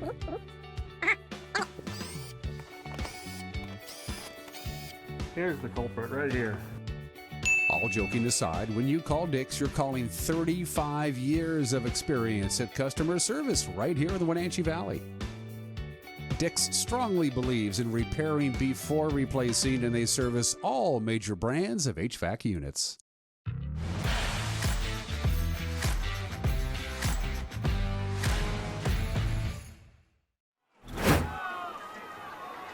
So it'll be a 3rd down situation coming up for Moses Lake as we'll start the 4th quarter of play with the ball at the Chiefs' 24-yard line. Moses Lake outscoring Eastmont 7-0 in that 3rd quarter to lead at 14-13. Appreciate you being with us tonight here on the NCWLIFE Channel. Along with Grant Olson, I'm Eric Granstrom. As Moses Lake has gone to a running attack bunch formation, everybody in tight, 2 tight end set here in this second half. Eastmont with 8 guys in the box right now. Everybody in the box, so watch out for the play action. They're going to turn, pitch it back to Guzman, and it looked like Guzman maybe wanted to do a pooch kit. Did he fumble the ball? That's the next question. Eastmont saying they came up with it, and yes, they did. Wow. Logan Schneider. No, Heimbigner comes up with the ball. What a break for the Eastmont Wildcats, and just what the doctor ordered. The momentum all on the Chiefs' side, and now Eastmont with great field position, in position to retake this lead. So and great field position at the Moses Lake 21-yard line. That was confusing, Grant. It looked like he almost wanted to do a pooch kick on 3rd down, which I don't understand. Maybe I'm just seeing things. And Snyder just a little punch from behind, allowing Spencer Heimbinger to recover that fumble. So big opportunity for Eastmont. Wildcats 1st down and 10 from the 21 ball left hash mark. Luke Gale, the sophomore quarterback, will turn, hand it off, and a dive play. And boy, there's not much room up front as Moses Lake right there to sniff it out on the running play here. And it was Peterson on the dive, and maybe a yard to the 20. Peterson 7 carries in the first half, Eric. That was his first here in this second half. Well, again, Eastmont hasn't had a lot of chances. One possession last quarter. Here in this second half. As they'll send receiver Bryce Rowe wide to the, Brooks Travato wide to the right here. Rowe will split out as a slot back to the right on a 2nd down play. Turn, handoff Corona, trying to get it around the right side. Got away from one man, won't get away from the second though. as he's inside the 20 to about the 18, gain of just 2 yards. Good job smelling it out was Jackson Purcell. Jackson Purcell on the Moses Lake tackle. Boy, Moses Lake, Eric, got to say, on both sides of the ball have been playing very inspired here in this second half. I'm not sure what Coach Jay said at halftime, but it's working, whatever it was. Again, they had a long time, about a half hour to talk about it and what they wanted to do here in the second half, and they're able to do it so far. Eastmont with a Jackson West as a slot back to the left here. Now we're going to get a flag down. It looks like maybe motion against the offense again for Eastmont. Goodness. Boy, it brings up 3rd and long again for the Wildcats after great position. 7 penalties, 70 yards against Eastmont here in this football game. Penalty against the Wildcats. Well, and as we've watched the Seahawks this year, they've had so many 3rd and longs and 3rd and past the chains, and it just makes it so much more difficult to get the job done. It does. Eastmont's first possession of the second half it stalled at the 19 of Moses Lake, and a 36-yard field goal attempt was missed wide right. So now 3rd down and 13, and back to pass goes Gale, looking right, throwing right for the end zone, and it's out of bounds, incomplete. Good coverage downfield for the Chiefs, and they're all pumped up. Jackson Purcell on the coverage brings up 4th down. What a great job the defense has done here by Moses Lake in this second half. They have been played inspired football. They have. We're going to see Pope come out. Well, he has the leg for it, that's for sure.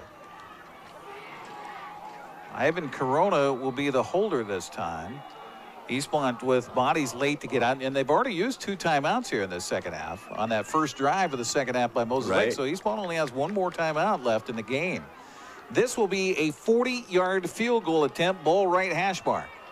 The snap is back. The spot fumbled. The kick is blocked, and it's picked up by Moses Lake, and the Chiefs have a chance to return it here around the right side, and no, I think it's actually Kyson Thomas up the far sideline, number 18 for Moses Lake, and a blocked field goal and a botched snap, and boy, things not going well for Eastmont right now on homecoming night as Moses Lake takes it all the way to the Eastmont 30-yard line. This is exactly what you call the wheels coming off right now, and they are for the Eastmont Wildcats. Weren't exactly dominant in the first half. It was close at halftime, but boy, it's been all Chiefs here in this second half.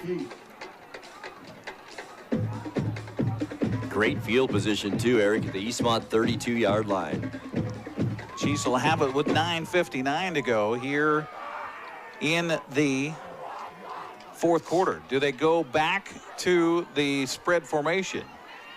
Well, sort of. Back into shotgun anyway. Yeah, shotgun with 2 running backs on either side of him flanked here on 1st down and 10 from the 31. Handoff Guzman, and Guzman with a dive play up the middle inside the 30 to about the 28-yard line, gain of 2 yards.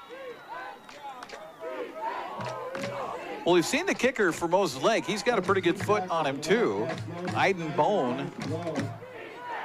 Chiefs up by 1, 14-13. 2nd down after the gain. They put the ball at the... Actually got about 4 there, 28, I think, Eric. Yeah, so they started the possession at the 32 officially. So 2nd down and 6 coming up for Moses Lake. Back to more of their traditional formation, and Clark wants to keep it, but he's going to be slung down, or Willie on the play. He was able to get out of the grasp of the first Wildcat that came in there, and I believe that was this time Anthony Lopez that had a hand on him first, and then the rest of the defense came. I think Caleb Garcia finished him off, a loss back to the 29. Well, I'm not sure why Moses Lake went away from just that full house backfield and run the football. What success they had in the 3rd quarter. Now back to their offense from the first half. You know, thinking maybe that Eastmont's going to gather in and be thinking run all the way here. But now passing down, you would think. 3rd down coming up from the 19-yard or 29-yard line, I should say. Back to pass, throwing out the left. The ball caught out here by Middleton. middle and trying to get away from the defender, but he will not. Good job by defensive special play by Seth Stone, who's come in a reserve spot after the injury earlier tonight to Peyton Guest. He wraps him up, makes a stop, gain of just a yard to the 28-yard line. Now go territory for sure if you're Moses Lake, aren't you, Eric? Well, I wondered if they had a kicker that was Weidenbone was able to do this. Of course, this would be about a 46-yard field goal attempt. So the Chiefs going to go for it. They've got 4 receivers in the formation, 2 left, 2 right here for Brock Clark. Guzman goes in motion, looking right, throwing right. The ball caught, and it's going to be a first down for the Chiefs. Beautiful pitch and catch. Asher Lindgren hasn't made too many grabs tonight, but he makes a key one here and gives the Chiefs another set of downs. 10 yards on that. Nice pass by Brock Clark, and that's actually 3 catches, 54 yards now for Lindgren in this game. 44 of those in the first half. But. First down from the 18-yard line. Again, Eastmont just with 1 timeout left. Trailing in this one by 1 with Moses Lake trying to add to the lead right here. They've gone back to that spread formation. Brock Clark, who's had a solid game here at quarterback. Turn, handoff. Guzman dances around the right side. He's hit hard, spins his way forward, and is able to still gain yardage. Guzman, a hard man to bring down, and he's got the momentum right now, and so do the Chiefs as he takes it down to the 13-yard line. Gain of 5 yards. Yep. Another nice run as he is approaching 100 yards now in this ball game. 95 for Guzman. Here comes that bunch formation you were talking about, Grant, as they bring the big bodies in there. As they'll have the upbacks, Jackson Purcell up there, along with Marcus Duvall. Guzman will get the handoff. He tried to bounce it around the right side, but Eastmont right there to sniff it out. Good job by the Wildcats on the far side of the field over there. Was that Nathan Chang? I think it was. Yep. Make the tackle short of the yardage needed, so it's going to be a 3rd down coming up. Ball's at the 9. They need to get to the 8 for a first down. Chiefs again go with that bunch formation, full house backfield. Clark under center. Turn. Handoff. Guzman again trying to bounce it outside right instead of going right up the middle. Looked like he had good blocking right up the gut. It's going to be close to a first down, however. Or are they going to say 4th down? I think he got it. Nope. First down. Excuse me. So the ball will be at the 8-yard line. You know, Eric, as we just about are ready to dip under 6 minutes left to go in this game, a touchdown here by Moses Lake, and it's going to make things very difficult for Eastmont. Eastmont bringing some big bodies up front. Gail Gonzalez and Connor Frazier come in now as Eastmont goes with their goal line defense up front. Handoff again, Guzman running left side and has positive yardage down to about the 5-yard line before he's stacked up. Apollo Mora, our homecoming king, makes the stop, but he got some help on that time from Tony Ortega. But again, a gain of 3 yards. Right. 2nd down and goal coming up from the 5-yard line. And again, tick, tick, tick, tock, tock, tock. That clock continues to wind here against Eastmont. That was the 27th carry of the night for Guzman. The Chiefs have certainly impressed in this second half. A turn, handoff, Guzman again. No, he faked it, and wide open, beautiful pass.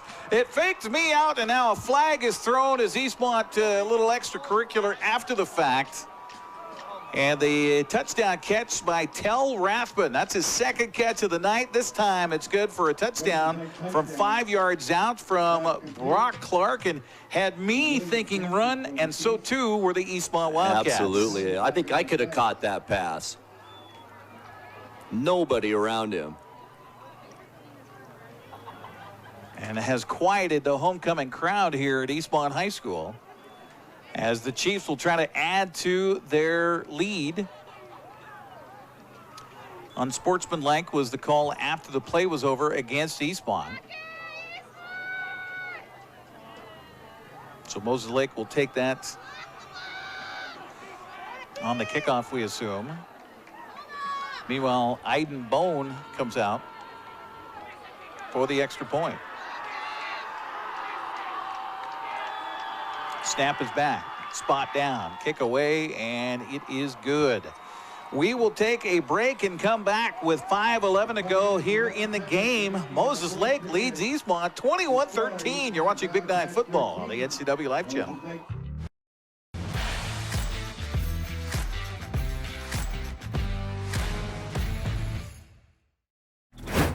Are you a take charge kind of person? Consider a career as a health unit coordinator. You'll work to keep health facilities running efficiently by coordinating medical providers, patients, and departments. The Charter College Certificate in Health Unit Coordinator program can get you up to speed on basic patient care, health records management, health and safety procedures, and medical billing. And the 10-month online program includes a computer you keep. Get started at chartercollege.edu, where we work to get you to work.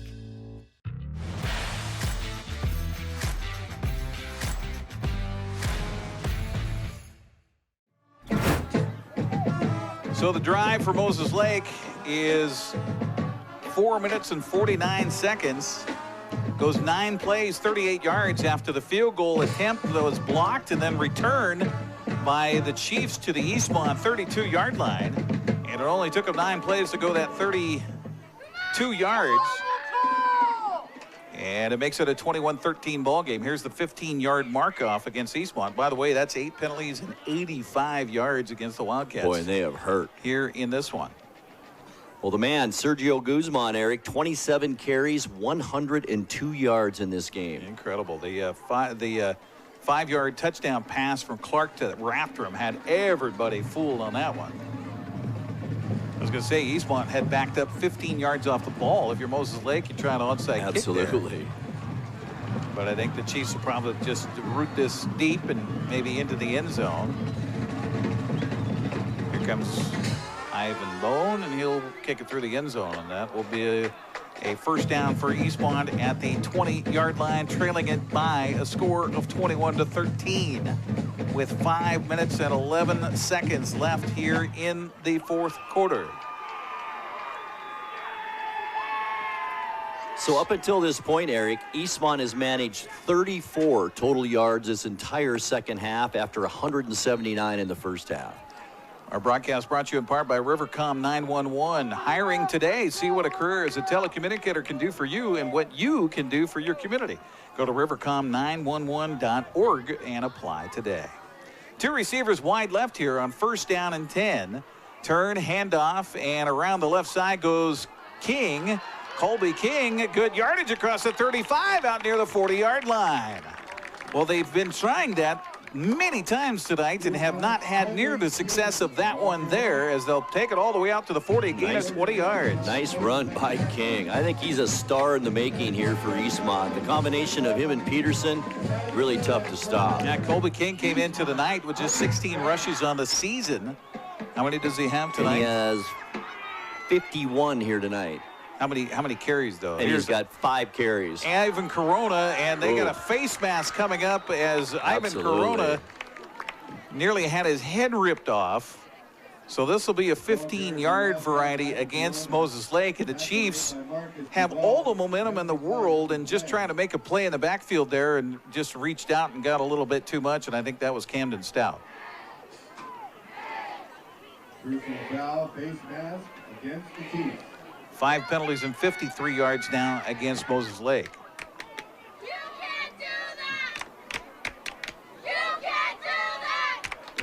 Well, that helps the Eastmont Wildcat cause here. Really, they're just a possession away from tying this up. They'd have to make a 2-point conversion if they do score a touchdown, but they definitely have a chance to tie this up.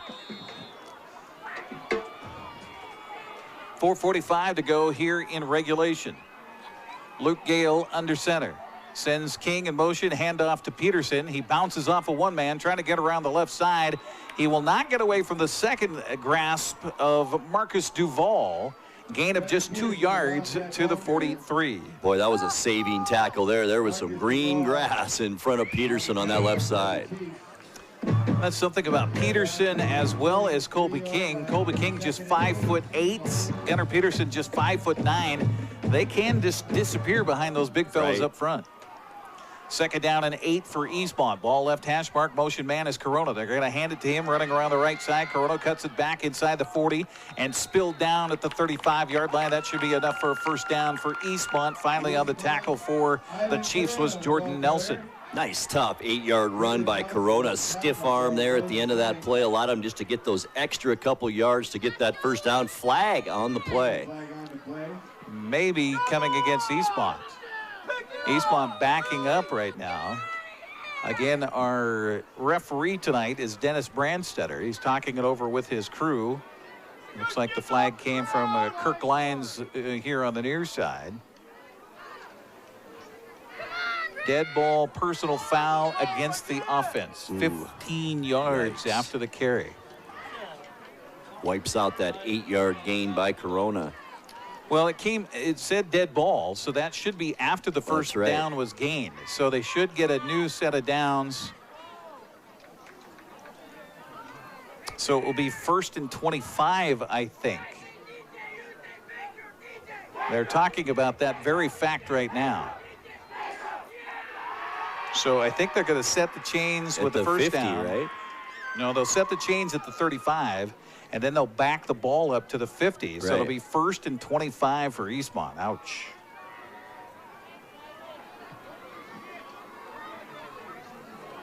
Under 4 minutes now left too, Eric, at 3:58. That penalty hurts when you're on the 35-yard line of your opponent. Well, yeah, now they got to get all the way to the 25 for a first down. Coach Michael Don asking for the explanation here. So obviously happened after the play. And hold on. Now Dennis Brandstetter is motioning on the far sideline, moving the sticks. Yeah, they better get in sync over there. Yeah, exactly. He's moving the sticks back. Now, I don't know. I think they actually had it right to begin with. So it'll be 1st and 10 for Eastmont. I don't know. That was a dead ball after they had gained the first down. Well, it's a break for Eastmont. It is. It's a break for Eastmont. By the way, 9 penalties, 100 yards tonight on the Wildcats. Yikes. Our broadcast tonight brought to you in part by Sangster Motors. The American Challenge is on at Sangster Motors, home of the all-new Yukon SUV. Also by Save Mart. Shop smart, shop local, providing outstanding value and service since 1962. Well, a penalty against Eastmont, but I guess it could be a lot worse. They could be 1st and 25 instead 1st and 10 at midfield. And they still have time on the clock here. 3:52 to go, trailing it by 8. Throw downfield, looking for the home run ball. And did he come up with the ball? He did. Holy cow! What a catch by Brooks Travato, sliding down onto his belly at the 15-yard line. 35 yards on that pass from Gale, which was on the money. The first catch of the night for Brooks Travato, and it's a huge one for 35 yards. How about that? I don't know how he got his arms underneath of it, but he did. 1st and 10 from the 15-yard line. Turn, handoff, Corona running right, and maybe a hold going to be called. I don't see a flag yet as Corona gets it down to about the 11-yard line. There was a hook on the outside there, and I thought the flag would come raining in as Colby King. They are going to say, hang on, there's an injury on the play, and down on the turf right now is Corona, and he is not in good shape. So everybody will take a collective breath. I don't know if you saw that hook there by Colby King, but I thought that was going to draw a flag. It does not. It'll be 2nd down for Eastmont as the ball's at the 11 after the 4-yard gain by Ivan Corona. But the concern is for him right now, and he is in a lot of pain. And the player that hit him, too, Jordan Nelson, was a little bit shaken up after that shot, too. Injury timeout brought to you by Confluence Health. High-quality care close to home. Confluence Health, dedicated to improving their patients' health, was safe, high-quality care in 12 communities. It looked to be the right side and right leg. I mean, that's a guess right now. Corona's going to try to get up and walk, and he will. Holy cow. He is, tough, and Corona go hand in hand. Oh, boy, they do. So he's going to come to the near sideline. Meanwhile, They move Peterson to the tailback now. And also in is Logan Schneider. Now watch for him in a pass play. He's the wingback on the right. 2nd down and 6. Handoff. Around the end they go. And Colby King trying to cut back, still on his feet, and he's down to the 5. The ball came loose. Moses Lake covers it at the 6-yard line. Oh, my gosh. Colby King was fighting for extra yardage and then lost the football. And, oh, my, Moses Lake gets it back. Boy, what a great job by the defenders of the Moses Lake defense going for that strip. And, boy, they got it right when they needed it. Holy cow, what a turn of events here. As the Chiefs get the ball back, Eastmont with just 1 timeout and 3:04 to go here in the ball game. They'll put the ball at the 7-yard line. Thinking a big dose of Sergio Guzman now on this possession. Oh, absolutely. And if you're Eastmont, you got to expect to see that right up the gut. 1st down from the 6. Chiefs just want to try to eat some clock here. Clark under center. Turn, handoff. Guzman trying to bounce it outside. He is met there and driven back. No gain on the play. Eastmont up to the challenge. 2nd down coming up from the 7-yard line. 2:47, and again you go back to that first drive by Moses Lake where they changed their entire offense to start the second half. Eastmont used 2 timeouts on that drive to try to stop it and figure it out. Those 2 timeouts are looming heavy right now. They really are. That's a great point. And boy, how many games have we done? How many times have you seen a coach just switch game plans at halftime? It's amazing. Not at all. Moses Lake just chewing that clock down. There's 19 on the play clock, and you want to snap that ball at about 2 seconds if you're Moses Lake. Absolutely. They go with that bunch formation in the backfield. That has been the difference in this game here tonight. Clark, handoff. Guzman, right side, punishing run out to the 10-yard line. Again, a stop for Eastmont by Kellen Leonard. He's been a busy kid tonight. So the 3-yard gain will put it at the 10. Bring up 3rd down and 8. Boy, you got to watch play action here. I know if you're Moses Lake, you don't want to stop the clock for fear of an incomplete pass, but Eastmont's got their ears pinned back. They're thinking run, run, run. Absolutely. Boy, and they're going to take that play clock all the way down if they can. Less than a minute and a half left in regulation. Eastmont trailing it by 8, has to get a stop here, has to get the ball back. And a timeout going to be taken by Moses Lake. That's a good timeout. It is. When for you the have all coaching 3 staff left. to make sure that you get the right situation here for this play. Whew. How about this one tonight? Hey, just a reminder that we've got football coming up next Friday. We hope, anyway. Wenatchee, after having some COVID problems, again, 2nd time this season, is scheduled to play West Valley at the Apple Bowl next Friday. We'll have that one here on the NCWLIFE Channel. That'll be followed on Saturday by West Valley and Wenatchee girls soccer. Sebastian Moraga with your call on Saturday, October 16th. And we've got a little culture for you tomorrow. If you missed last weekend's performance of the Wenatchee Valley Symphony Orchestra and their first concert of the season at the PAC, we have that for you tomorrow night at 7 o'clock here on the NCWLIFE Channel. So your local won a couple TV of finals in baseball? Yes, please. How about this? The Boston Red Sox, 20 hits, 5 homers in their game against Tampa, and they beat them 14-6 that final. Meanwhile, Dodgers and Giants, Logan Webb for the Giants, 10 strikeouts, no walks, 0 runs allowed as the Giants beat the Dodgers 4-0. I'm a Dodger fan, so I'm not happy.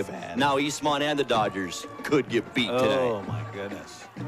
Well, this one's a long way from being over. It is. It's not over. Minute 20 to go. Eastmont looking for the stop at least. Maybe a mistake by the Chiefs.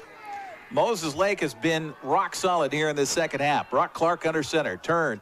He fakes the handoff, rolling out to his left. He's going to keep it, and he's going to get the first down, and he is going to get out to the 24-yard line. What a play call by the head coach, Brett Jay, and Moses Lake. They just made it happen here in this second half. 15 yards for Clark there, and that is going to make it very difficult now for the Wildcats with only one timeout and 1:11 left. Pretty much ices it. It does. Yeah, they'll be able to take a knee. Incredible. Wow. Incredible. Eastmont came in as the 9th ranked team in the state by the latest RPI ranking by the WIAA. Came in tonight with a 4-1 record, but Moses Lake is going to improve to 2-0, by the way, and they will be tied for the lead with Sunnyside in the Big 9 standings. What a game. What a second half for the Chiefs. I guess. I mean, they came out here and got the first score of the ball game on a 5-yard touchdown run by Brock Clark. And that shocked everybody. It made it really quiet here in the house. Eastmont came back, tied it at 7. The Wildcats took the lead on a big 56-yard touchdown run by Austin Ruffin in that second quarter. And it was 13-7 until Moses Lake came out and ran the football and ran the football and ran the football in a bunch formation as they took the opening drive of the second half, took the lead 14-13. They added another touchdown on a pass play from Clark to Rathbun from 5 yards out, 21-13, and that will do it as we have the upset here tonight with Moses Lake knocking off Eastmont 21-13. We're back with more right after this here on the NCWLIFE Channel.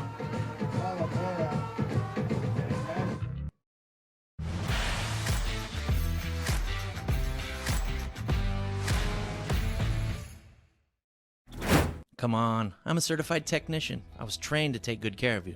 9. I've only been to the dealer. I've been coming here for years. These guys are great. Look around. The BMW, the Jag, the Volvo, they're all waiting for regular service. Well, the BMW has a little computer issue, but that's nothing we can't handle. Come on in. From regular maintenance to computer troubleshooting, trust the Global Car Care technicians with your import, diesel-powered, or domestic vehicle. Global Car Care. They speak your car's language. Dankeschön.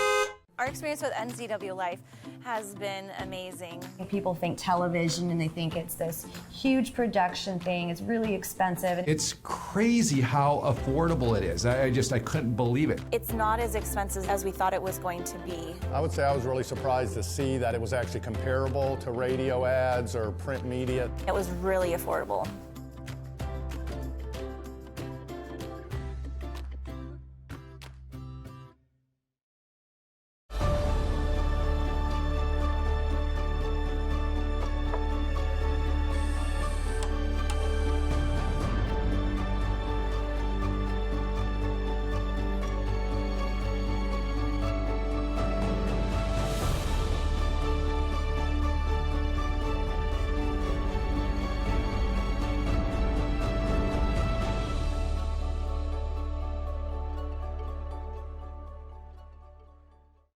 You love to help others.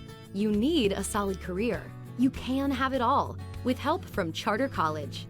Our 10-month medical assistant program prepares you to work in healthcare settings like physician offices, rehab centers, and clinics. You'll learn to take patient vitals, assist with exams, administer injections, and maintain medical records. When you're ready to launch a rewarding healthcare career, visit chartercollege.edu because we work to get you to work.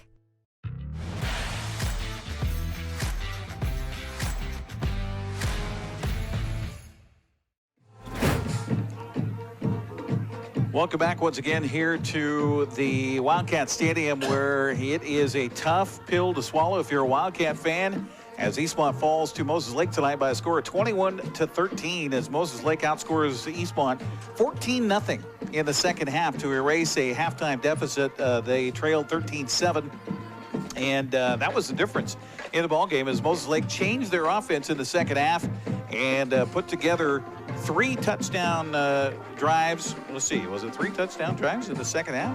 No, 2 touchdown drives in the second half. A 1-yard touchdown run by Brock Clark to cap a 16-play, 80-yard drive to start the second half. They would fumble the next possession away, but then go on a 9-play, 32-yard drive. Clark to Rathbun on a 3rd down play for the touchdown, 21-13 with the extra point. And that was the ball game. Eastmont had another opportunity, but just could not convert here tonight against a very stingy Moses Lake defense that also took advantages of some errors, honestly. I mean, you had a field goal blocked, and then the field goal block return took it all the way into Eastmont territory to the 32, and they capitalized from there on the touchdown pass. And then Eastmont driving in for what seemed like would be the tying touchdown, or at least the chance to tie it, trailing by 8 in the closing moments.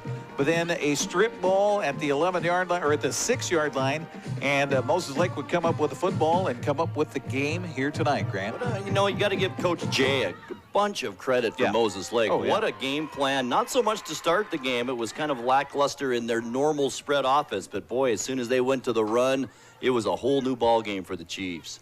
The final stats in this one will be interesting to look at. I'm sure a big change in this second half. We'll take another quick 60-second break, come back. Post-game show continues here on the NCWLIFE Channel, where the Moses Lake Chiefs have come into Eastmont and knocked off the Wildcats 21-13. We're back with more right after this.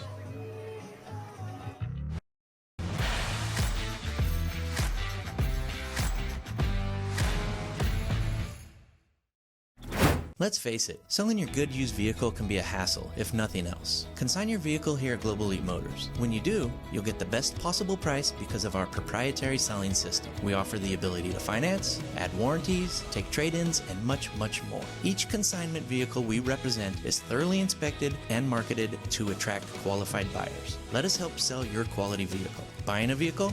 Consigning a vehicle? Stop by Global Elite Motors on Wenatchee Avenue at Global Car Care. When you call Dick's Heating and Air Conditioning, you're calling on 35-plus years of experience in the Wenatchee Valley. Spending extra time in your home, you may have discovered an unwanted aroma. Stinky feet, pets, who knows what. Call Dick's today about installing their Train Clean Effects electronic air cleaner or a Rheem Halo ultraviolet air purifier. Either way, the air quality in your home will be improved. Proudly servicing all of North Central Washington, call 884-6444 today.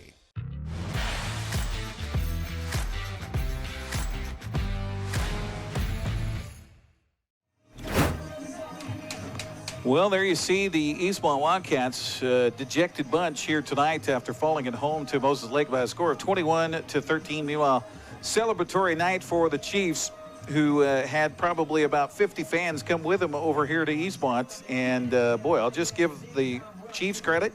They came out and had a whale of a ball game, in the second half, and took it to Eastmont. They did, and not only offensively, Eric, they stopped Eastmont's run in the second half. Get this, though, real quick stat. Eastmont had 153 yards at halftime rushing, 28 in the second half. Wow. Yeah. So that's a big difference. Yeah. Moses Lake came to play the second half. Yeah, they did. What were the finals individually for both sides here, Grant? Well, for the Eastmont Wildcats, first of all, Gunnar Peterson, 9 carries, 27 yards is all. So for a 3-yard average for Gunnar Peterson, that's way below what he's used to. Ruffin's hardly touched the ball in the second half, but still had a good first half. 3 carries, 76 yards.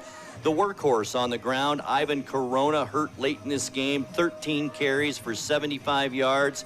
And Colby King also came in and did a nice job. He carried the ball 6 times for 51 yards and scored a touchdown. Through the air, Luke Gale, not his best night, that's for sure. 4 for 12 for 61 yards. Ivan Corona threw 1 pass, and that was picked off. Receiving-wise, Tirado, 1 catch, 35 yards. Rowe had 2 catches for 16. And Spencer Heimbinger had a catch for 10 yards. Total yards for Eastmont, they had 179 at halftime. It finished the ball game with 239 yards. So not a lot of yards for Eastmont in that second half. Just the opposite for the Moses Lake Chiefs. Sergio Guzman, 27 carries, 102 yards in the game. Wow. And this is the player that had 9 carries for 27 yards at halftime. Also, Clark, the quarterback, 5 carries for 21 yards. Through the air, though, Brock Clark came alive a bit in the second half, ends up 11 of 18 for 155 yards. Counterplay inside, picking his way back to the 10, to the 5, into the... Thanks for watching High School Sports on your home for local high school sports, the NCWLIFE Channel. Today's broadcast was brought to you by Biosports Physical Therapy, Charter College, Confluence Health, Dick's Heating and Air Conditioning, Global Car Care, Harvest Valley Pest Control, Rivercom 911, and Sangster Motors. Stay with us all year long for high school sports on your local TV station, the NCWLIFE Channel. We now return to regular programming already in progress.